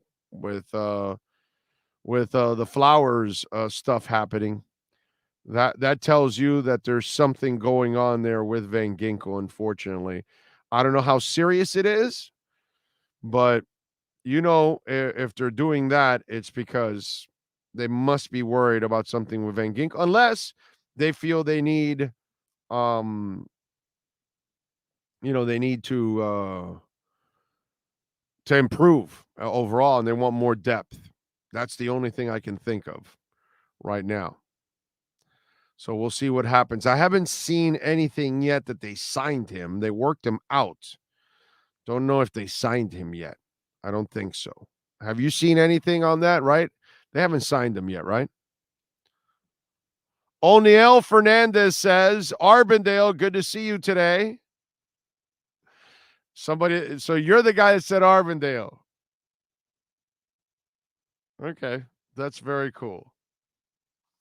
That was my elementary. So he must have known. I wonder if he went to Arbandale with me, or does he know that I went to Arbandale? That's the question. But by the way, it was very cool to see a bunch of you today at Dolphins camp. If you're going tomorrow, do not hesitate whatsoever to say hi, to come by, shake hands, take a picture, whatever the hell you want to do. That's fine with me. It's cool. I am just so appreciative of anybody that is supportive of our show and supportive of my career over the years. So I thank you immensely for that. I can't say enough about that. So if you are going to camp tomorrow, come on out and join us. When sports and business collide, we like to do something that is called the KSDT CPA Sports Business Report.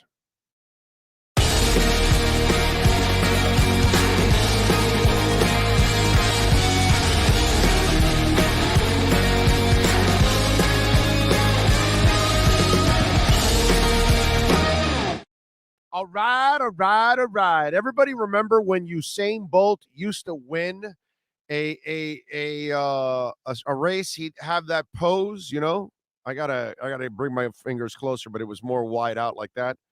So Usain Bolt today trademarked that iconic pose. The 8-time Olympic gold medalist Usain Bolt recently filed a trademark with the U.S. Patent and Trademark Office for his signature victory pose, which the USPTO defines as the silhouette of a man, silhouette of a man in a distinctive pose with one arm bent and pointing to the head and the other arm raised, pointing upward. Both have the ability to use the logo on a variety of goods and services, including clothing, accessory, sporting goods, and restaurants. By the way, I think that's a cool little logo. I'm going to buy a Usain Bolt shirt just to have that logo there. So Bolt can license the logo, or he can make those products featuring it himself. The iconic pose by the 36-year-old when he was the top sprinter in the world, routinely striking it after races in 08, 12, and 16 Olympics. The logo could be worked into his extensive endorsements. In June of 2021, he reportedly signed a lifetime deal with Puma. There you go. I'm a Puma fan, man. I think they're underrated. I don't think Puma gets enough love. That is a very cool sports business report. This has been the KSDT Sports Business Report. KSDT CPA is one of South Florida's largest and one of the country's fastest growing accounting firms. KSDT is recognized by Forbes as one of the top tax and accounting firms for 2022. KSDT CPA is a full service firm that also excels in crypto. Visit online at ksdtcpa.com or call 305-670-3370. All right. We thank, of course, the great people at KSDT CPA's proud sponsor. Craig Mish was set to join us now. Let's take a quick break before Mish joins us and get ready for hour number 4 right here on the Big O Radio Show.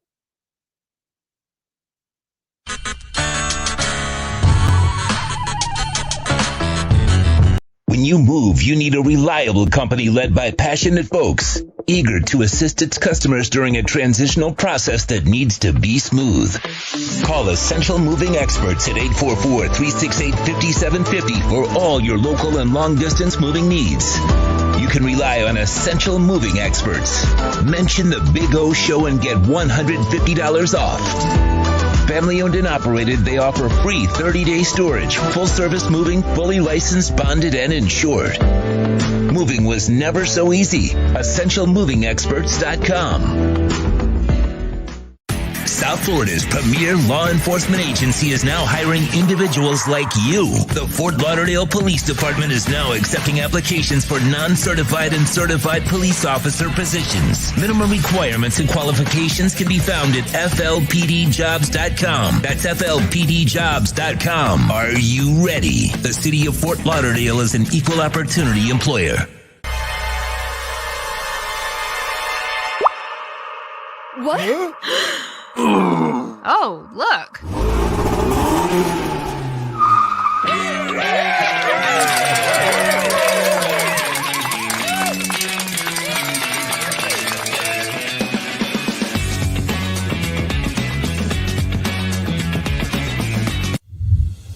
Hey guys, this is Hayden Hurst, NFL tight end.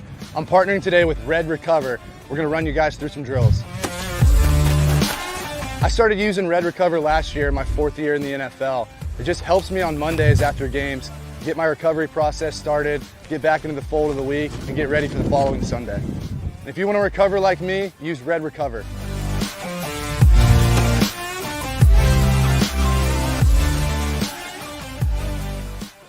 When you need your warehouse looking good while staying efficient, there's only one place to find the finest racks in the business. Pallet Rack City in Hialeah. 305-424-8547. That's 305-424-8547. Pallet Rack City is the company you need when you want your warehouse sporting the finest racks in the business. After all, who doesn't love a great rack? Pallet Rack City. 305-424-8547. That's 305-424-8547. The viewpoint, statements, or beliefs expressed on the following program by the host, guests, or callers are not necessarily the opinions of FantasyXS.com, Media Group Inc., ownership, management, sponsors, or website. Time to step in the batter's box with one of the best insiders covering Major League Baseball and the Miami Marlins, Craig Mish. The Batter's Box is brought to you by Welton Rayom Attorneys at Law. Personal injury, bankruptcy, or criminal defense. Call for a free consultation. 954-966-4646 or go online at WRFLAlaw.com. Here's insider Craig Mish. Ready to go. Let's step into the batter's box with Welt and Rayom, and of course our Welt and Rayom text line at 855-912-1056. How you feeling, my man? You feeling good? I'm doing great. How was practice today? I saw a lot of highlights, it seemed like. Yeah, sweaty but fun. Tua looked good. So it's the offense looked good. Tyreek just drove Darius. He slayed Darius all day long. He made him look really silly many times. That guy, it's one thing seeing him on television, but watching him live in practice every day, I've never seen anything like it. He's like an Ohtani. It's just you've never seen speed like this change directions ever. It's Yeah. just a freakish thing, bro. And I've seen a lot of fast guys, but fast guys that can change direction at a top end speed, that's very rare, man. And this guy, he drives corners crazy. Forget about it. One-on-one, you can't cover him. Yeah, I like the Eagles, though. I think the Eagles are going to be good. I just think it's really up to, it's the same thing as here. It's up to the quarterback and the offense. They've got to figure that out pretty much, and then can be a good team. I agree with you there. They can be a good team, but it's going to be a lot like that. You know, by the way, go ahead. What were we going to say? Interestingly enough, the general manager of the Philadelphia Eagles is Howie Roseman. And Howie and I went to college together, so he's in town. I'm hoping we get together this weekend. Okay. All right. Nice. All right. By the way, are the Angels fans celebrating right now? Artie Moreno is thinking of selling the Angels. This is a man that his history is, you got two of the greatest players land on your team and you don't know how to maximize it. I mean, Artie Moreno, in my eyes, is known best for lowering beer prices. Like, that's his greatest accomplishment. Seriously, lowering beer prices. But he was so inept with Trout and Ohtani. You have two generational players, and Ohtani's not even generational. He's like, what they said, in Dallas, they had a 1 in 1,000 year storm. Well, that's what Ohtani is, a 1 in 100 year player. And you can't find a way to build a really good team with those two guys. I mean, damn. Yeah, well, they're going to have to get it fixed. Part of this, listen, this is not taking away anything from Artie, but you have to also throw shade at his sons, because over the last few years, it's really been them. It hasn't been him as much. Okay. And it's the just Moreno family. It's just the truth as to what's going on. Now, he may have the final say on everything, but over the last few years, his sons have been heavily involved in this. And I think what tells you that this isn't working correctly is when you go to another organization like the Braves, like the Angels did, and they take their assistant general manager away from arguably one of, if not the best run franchises. Can we agree on the Atlanta Braves? Than any other? And even he can't get it fixed, right? So I'm fearful for Angels fans that the Angels are going to do like a Cubs and a Red Sox, which is before you go out and you re-spend the money again, you sort of tear down and start over. And I think that anybody that comes into town as the general manager may end up doing that. So I'm a little concerned, and I'm afraid for Angels fans that you're going to be looking at a team with Trout and nothing else for a while again. So dysfunction function, that's their junction. By the way, the Trout thing, we're not really going to see the real Trout for the rest of his career, correct? I'm not so sure. It was upplayed and then downplayed. I think next year is going to be a better indication. I mean, look, he's been hurt now. And then we'll decide if it's downplayed or upplayed. You know what I'm saying? Yeah, we'll have to wait and see. Have to wait and see. Yeah, that's sad, dude. What's his condition or injury that he has? Do you remember what it is? Not sure. It's something with his back, I think. Yeah, something a couple weeks ago I read about it. It was just sad, man. It's just everything about that is sad. Because, listen, as much as we bitch and complain that the effing Dodgers or the Astros or the Yankees or the Mets or whatever get all these players that, leave all these. Well, dude, they're willing to pay for these players and they're willing to put together good teams. To watch what Trout has had to go through his entire career in that organization. And now a guy like Ohtani. This is the reason why maybe we shouldn't be so pissed off at the Dodgers. I know we should be maybe pissed off at Major League Baseball. They should have like a hard cap for everybody. But if you're not going to build a team, then yeah, man, treat us to Ohtani in a really good team so we can actually see him in the postseason and doing some great things. You know what I'm saying? Yeah, no, and hopefully that is the case. But the Angels are going to be very murky moving forward because, again, Are they selling the team? Do they have a buyer? Who is the owner? Does he want Ohtani? Does he not want Ohtani? Like the Did same you thing read went the on shady shit about the whole thing with the stadium? with the Angels. Yeah. I didn't see Oh, there anything was on some that. dirty stuff. Some guy, I think the mayor of Anaheim or whatever is like in serious trouble or something. There was some rig about the sale of that stadium or transfer of that stadium. I didn't see that. Look it up. I read about that a couple weeks ago. Yeah, everything about that whole situation, dude, is just so twisted on that team. And dude, you're in the same area with Los Angeles and the Padres. You know, It's gonna be tough. Yeah. All right. The Pujols story. How cool is this? The season he's having, the bunch. What does he have? I think I read 7 home runs in his last 10 games. Just hit 693. Overall. Obviously, everybody's looking for him to hit the 700 mark. But in fact, one of our listeners, she was at the St. Louis game the other day when he hit the grand slam, actually. So, I mean, these are the cool things that happen in baseball. It's a really nice story to see him in a St. Louis uniform doing this. I like it. Yeah, he needs 7 home runs. It seems doable. He's obviously not going to be as hot as he was the last 2 weeks, but the Cardinals do play the Pirates a bunch of times and they play the Reds, and you would think that he's got a legit shot. I can't say it's going to happen for sure. I mean, that would be silly to assume that. And if you had asked me a month ago, I would have said he had no chance whatsoever. But he plays a lot against left-handed pitching. He's been hitting home runs against lefties, against righties too. So you would say that he's got a pretty good shot to do it, which would be cool. Absolutely. If you hit 153 home runs for a team, do you deserve getting your number retired? This is for Pujols, you mean? No, he hit a lot more than that. Yeah, If you hit 153 home runs for a team, do you deserve to get your number retired? You're going to have to give me more context. Is there 924 RBIs in it? Do you deserve to get your number retired? I need to know who it is, man. Now, here's where you will agree. Paul O'Neill got his number retired, Mr. Clutch, because he was a clutch bitch.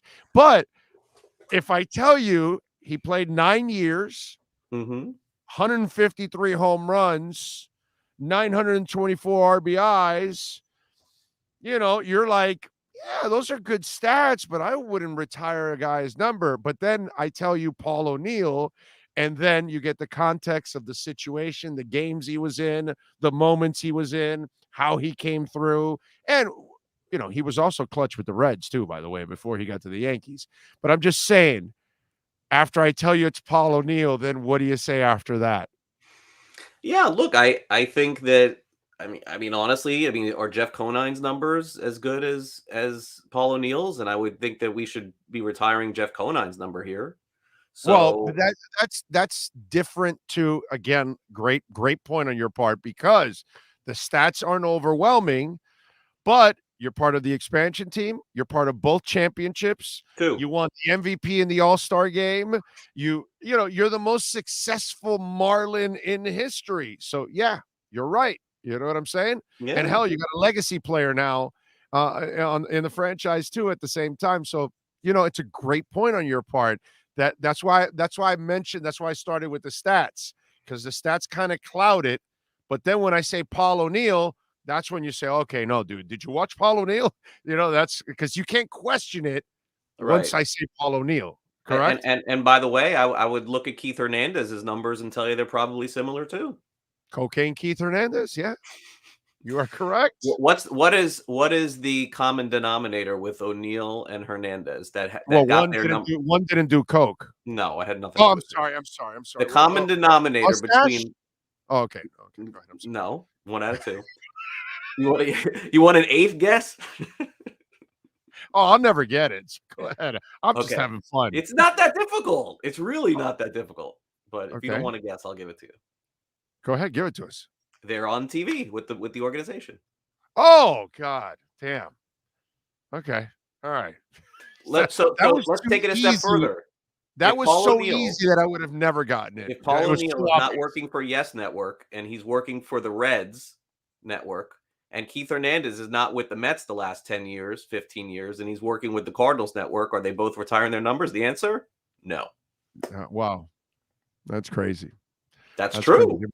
No, but I'm just saying, it's just, it's I love how you've put it all together. That's fantastic. That's what it is. I know. And I like both players, by the way, too. Yeah, no, I mean, how do you not respect what they did on the field, man? Those guys were really good players, and when you needed them, they came through. And that's it. Hey, one more thing before I let you go. Philosophically, is there any chance we ever go back to baseball being what it used to be? Or are we stuck in this home run strikeout zone? Because it's funny how everyone my age reminisces about stealing bases and opposite field hits and and manufacturing runs and things that and bunting, which is almost like a lost art, all these kind of things. And I know that sports sometimes gets in a cycle, and sometimes there are cycles that they come back. Any chance that comes back, or do you just see it evolving from this where it's at right now? I think the shift is going to go away. So I think that's going to change things. They're going to have players where you can only stand in a certain spot. You're going to start to see more players trying to hit the ball on the ground. So naturally, that's going to change things, and it's going to have more action. What percentage of action will that change? Will it be 5%? Will it be 10%? I think the commissioner is probably hopeful for 10 or 15%. To me, that's significant. There's going to be a pitch clock in play where if you don't throw a pitch in 30 seconds, you're going to automatically get called a ball. There's going to be more action going that way too. I think there will be improvements. I don't think we're ever going to get back to what it was. It's a good question on your part in the sense that I was thinking about this the other day, that like if I was like we could use the Marlins as an example. I tried to stay away in this whole segment. Now you fucked it up. Damn it. Come on, bro.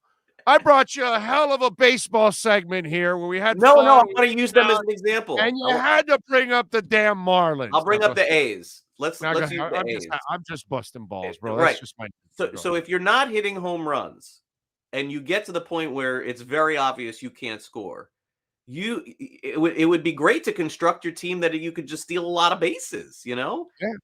So, and you mentioned the old days. So Vince Coleman is a buddy of mine. I would hire Vince Coleman, and I'd be like, all right, because Ricky Henderson ain't coming anywhere for $50,000. That ain't happening. But would you say that Vince Coleman was probably the second best stealer in that time? Probably, right? Yeah, no one that does it anymore. Yeah, no, definitely Vince Coleman. McGee had a little run. McGee, Raines, right? Those are the guys. Oh yeah. Oh, but is Rock Raines coming anywhere for $50,000 anymore? No. Okay. Huh? He made so much money, Raines. He's not coming anywhere for that. So I'd hire Vince Coleman in spring training, and I'd be like, here's the deal. We want all our guys to steal. Now I know we're going to have a few guys that are not going to do that. We're going to have a big, some Garrett Coopers and Solairs. But I want our guys to be all ready to steal bases this season. Because if we don't hit home runs, I want to be able to be on second after the first or second pitch. And pitchers are really not good throwing over to first base. In general, they are not. Again, so lost art. That's got to be something. Everything's a lost art in this damn sport. Orlando, do you know what pitchers do not do ever? Do you know what teams don't do? Have you noticed this? The last 4 years, they don't pitch out. Teams don't pitch out anymore. Ever. That's right. Yeah. Ever. Yeah. There's a lot of the thinking part of baseball has almost it slowly but surely has been kind of taken out. You know what I mean? And that's the part that kind of that was the beauty of this effing game.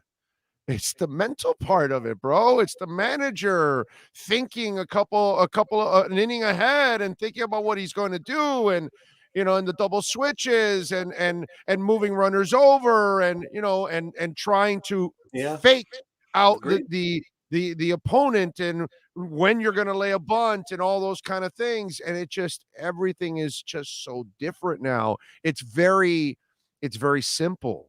It's actually a very simple game now. They're taking the thinking away from the play. It reminds me a lot of college football, where the 11 idiots stand and look over at a sign, And so they look at 8 signs so everybody knows, but nobody knows like when you get to the NFL, they teach the quarterback everybody's position pretty much. So they got to know what everybody else is doing. In college, you don't have to do that. Oh, the card says, I've got to do this. Okay, I'll do that. And then it's just a puzzle that comes together because they don't have to think for themselves. And it's just sad, man. It's just sad. They can't see the blitz coming, and they can't cut it off themselves. They have to go by whatever's on the card. It's just we don't trust the quarterbacks. You and I grew up. Quarterbacks were on the field calling the entire game. Marino didn't have to. You sent in a play 80% of the time. He didn't run it. That's Jim Kelly was running whatever the hell he wanted, and so was all these other guys. And what do they do now? In college football in the NFL? No, they've got to run everything. They've got to call every play. Forget giving the reins over to the coach. I mean, to the quarterback. Why? Because my job's on the line. Yeah, we only have 2 guys left. We're dumbing football down. Brady. We're dumbing baseball down. It's, it's sad, man. It's sad. It's hey, but our shows are good. Damn right. Damn right. Damn right. Tell them about the Sports Grid, another kick-ass show. All right, Sports Grid. Tomorrow morning, 11 a.m. Eastern, we're previewing one team in fantasy football every single day right up until kickoff on September the 8th. That's 11 o'clock Eastern every day. And then at 2 o'clock Eastern, I'm hosting on Newswire, which is a show about sports betting, but not about just like making picks. It's about understanding the legalization of sports betting around the United States, which states are next, which states are falling behind, which of the providers are going into different areas, and sort of the evolution of sports betting in the United States. It's a huge, huge deal. And then, of course, we talk about everything else, but that's the primary focus. That's 2 o'clock Eastern every day. And then next week, I'll have a column for the Herald. I have no idea what I'm going to do, but they pay me for it, so I'll figure it out. That's why I left the Marlins off this segment, because what the hell else am I going to talk about with them? There's nothing to talk about, and it's all negative. You just kind of get tired of that. It's no fun. You know what I mean? So we went in another direction today. All right, follow him on Twitter at Craig Mish. Craig, as always, much love, man. We'll catch up next week. I appreciate it. All right, have a great week. You got it. There you go. We step out of the batter's box. You've been listening to the Batter's Box with MLB and Marlins insider Craig Mish. The Batter's Box is brought to you by Welton Rayom Attorneys at Law. Personal injury, homeowners, or condo property damage, bankruptcy, or criminal defense. Call for a free consultation at 954-966-4646 or go online at WRFLA.com. Download any episode by subscribing to our podcast at Big O Radio Show on most platforms. Frankie says, what's it called? I thought Mike Lowe was better than Conine. Frankie, do you know how many players are better than Conine? Miguel Cabrera is better than Conine. Derek Lee is better than Conine. Hell, Luis Castillo probably is better than Conine. I can name maybe 40, 50 Marlins better than Conine. But it's not about better, Frankie. It's about what it means to the organization. Lowe was around for one championship for a couple of years. Conine was around for both championships, even though he got left and came back, but he won both championships. 97 and 03. He was part of the expansion team. He won the MVP in the All-Star game in a Marlins uniform. He has done more historic things in a Marlins uniform than anyone combined, by the way. Nobody's accomplished more than he has. You know what I mean? So he's there because of that. He's not there because his stats, he's not even close to Moises Alou, bro. Like, Conine was a good player, a solid player, but Moises Alou was a monster. Class A jerk, by the way. Maybe one of the biggest assholes I've ever covered in my life. But can't deny how clutch and what a Hall of Fame type of stud he was. I mean, maybe he doesn't make it a Hall of Fame, but man, that guy came up with big hit after big hit. He was a big-time player in his career. Jose Fernandez, who I have right back here.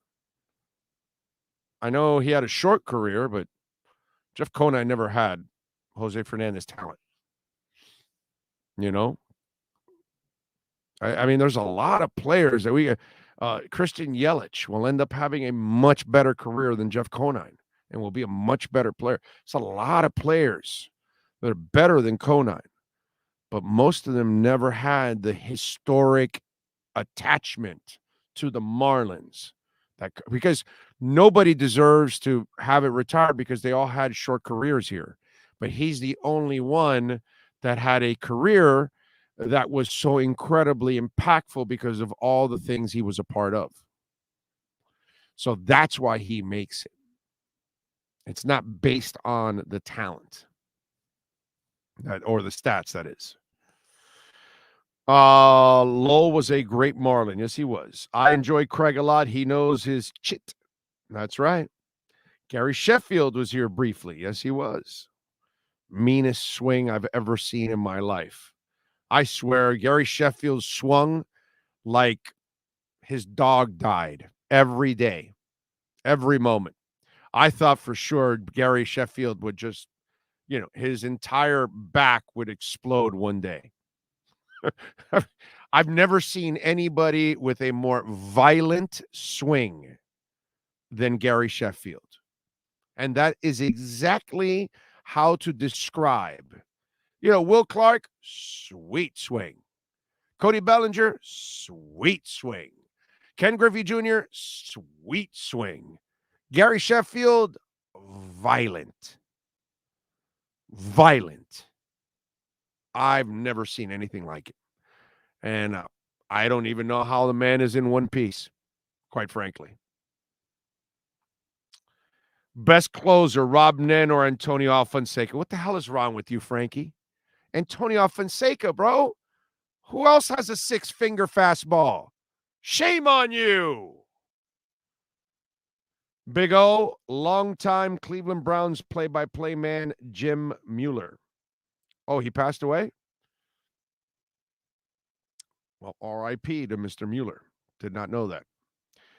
I lived in Japan and went to a baseball game in Tokyo. It was like a rave. Effing crazy and so damn fun. They love their baseball there, man. Conine is Mr. Marlin for a reason. Plus, he had a gun from left field. He did have a good arm, yeah. Yeah. World-class racquetball player. World-class racquetball player. When I say world-class, I mean world-class. Okay? Kind of like J-Lo has a world-class ass. He was a world-class racquetball player. Hey, can I say something controversial right now? Can I wrap it up with something controversial on the back end? So Colts center Ryan Kelly has tested positive for COVID-19.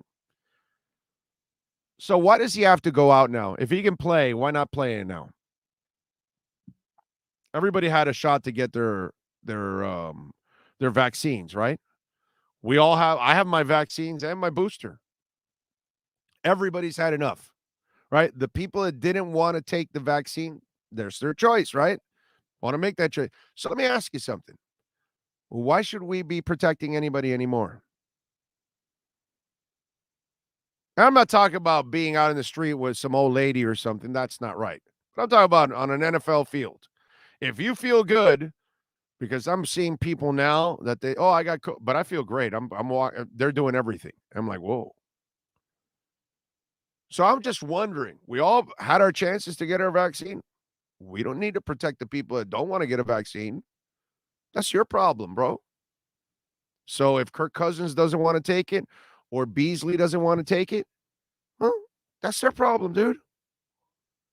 I'm just wondering if the COVID's not stopping you and you're not feeling any effects, why? I get it if you're hospitalized. I get it if you can't breathe, if you're having issues, if it got you, then you got to be out. I'm just wondering. Right? Because the people that didn't want to vaccinate, no reason to protect them. They don't want to protect themselves. Why should we protect them? Because, I'm looking at it now, And it doesn't really affect people anymore because it's gone through so many bodies now. It's been, dumbed down like baseball and football. I'm just wondering why. I mean, unless you're sick, then you can't play. But if you just have it and it's not doing anything to you, why not play? Who cares? Everybody else is vaccinated. You don't worry about it. I don't worry about it anymore. I'm double vaccinated and double boosted. It's not going to do anything to me. Now, if you're not vaccinated, you're at risk. That's fine. But I'm thinking, why should we even worry about it anymore in sports? I'm saying. I'm not talking about life because there's many people that have physical conditions that we can't control, and maybe they can't even get vaccinated or anything like that. That's different. I say, the outside world is different, but I'm thinking in sports. Kirk Cousins is nice and healthy. He doesn't want to get vaccinated. That's his problem, dude. I'm just saying. I'm just wondering about that. I get it when it was bad, but it's not like that anymore. And by now, if you haven't been vaccinated, I'm not here to protect you, bro. That's your problem. You made your choice, right? I made my choice. I have 5 stents in my heart. Okay? But I saw this with center Ryan Kelly. If he's not coughing up a storm and he can breathe fine and nothing's doing to him, he's just tested positive, because that's what's happening. People are testing positive, but they have like no symptoms, pretty much. Play. I think we're past it. And we're certainly past protecting anybody that doesn't want to take it. Right? There's no reason I should protect you. There's no reason I should care that you don't want to take it. If you get it, you get it. That's your problem, not mine. I'm just saying. It gets to a point where what players are going to miss time for this? You're going to cost games? For what? You're all athletes. You're all in great shape. Get your ass back out on the court, the ice, the field, the pitch. Go play. As long as you can, as long as it's not in the way. That's it. I mean, it's ridiculous now at this point for people to have to miss time for that. I certainly don't understand it. We're all vaccinated. We're all boosted. It does nothing to us, pretty much. And those guys in sports, normal people, we have to live by a different rule. But in sports, they should move on already at this point. The CDC basically ended all guidance, of course, because once we've done what we had to do, most of us got boosted or vaccinated, and then it's gone through a lot of systems and it's been watered down now. And it just doesn't do the damage it did to us. I just feel like in sports, those people are in great shape. If you're physically not affected by it, get out there on the field. That's it. Just weird. It's odd. We don't even have to quarantine now. I know. I feel you, Big O. Even in real life. Well, real life, you know what, bro? There are older people out there. There are people with medical conditions. We don't have control over. That's different. On a football field, those people are all healthy. In the diamond, on the pitch, all those people are. I'm talking about just sports. You and I, we live in different worlds, man. Maybe there's, you have a grandmother. There might be some people with medical conditions. That's different. It's a whole different ballgame. But it's crazy. I just wrote that I played Conine in a tournament in Niceville. I was an open player, semi-pro. To this day, I have never played against a harder hitter consistently around 150 miles an hour. You're talking about racquetball. Yes. Yeah, he was a bad. I think Conine, and I believe his wife was also a badass racquetball player. Like, he was world class, and she was like really good also. But I think, Conine was a monster racquetball player. Yeah. All right, we are out of here.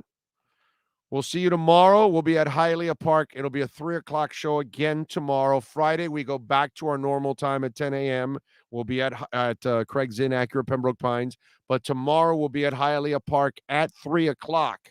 So if you want to join us, you can come by and say hi over at Hialeah Park. We thank Ian Rappaport, Jeff Mosier, Matt Verderam, and Craig Mish. As always, if you missed any of those interviews, you can go back and rewind here on YouTube. You can also check it out on the podcast because, of course, the man, the myth, the legend that is Sean Stanley, the man that masters this program, puts it all together. The C-Man also was with us over at camp. He's here also getting it done. You all out there, be good, be safe. We will see you tomorrow. Same time, same place, same bat channel. I love you all.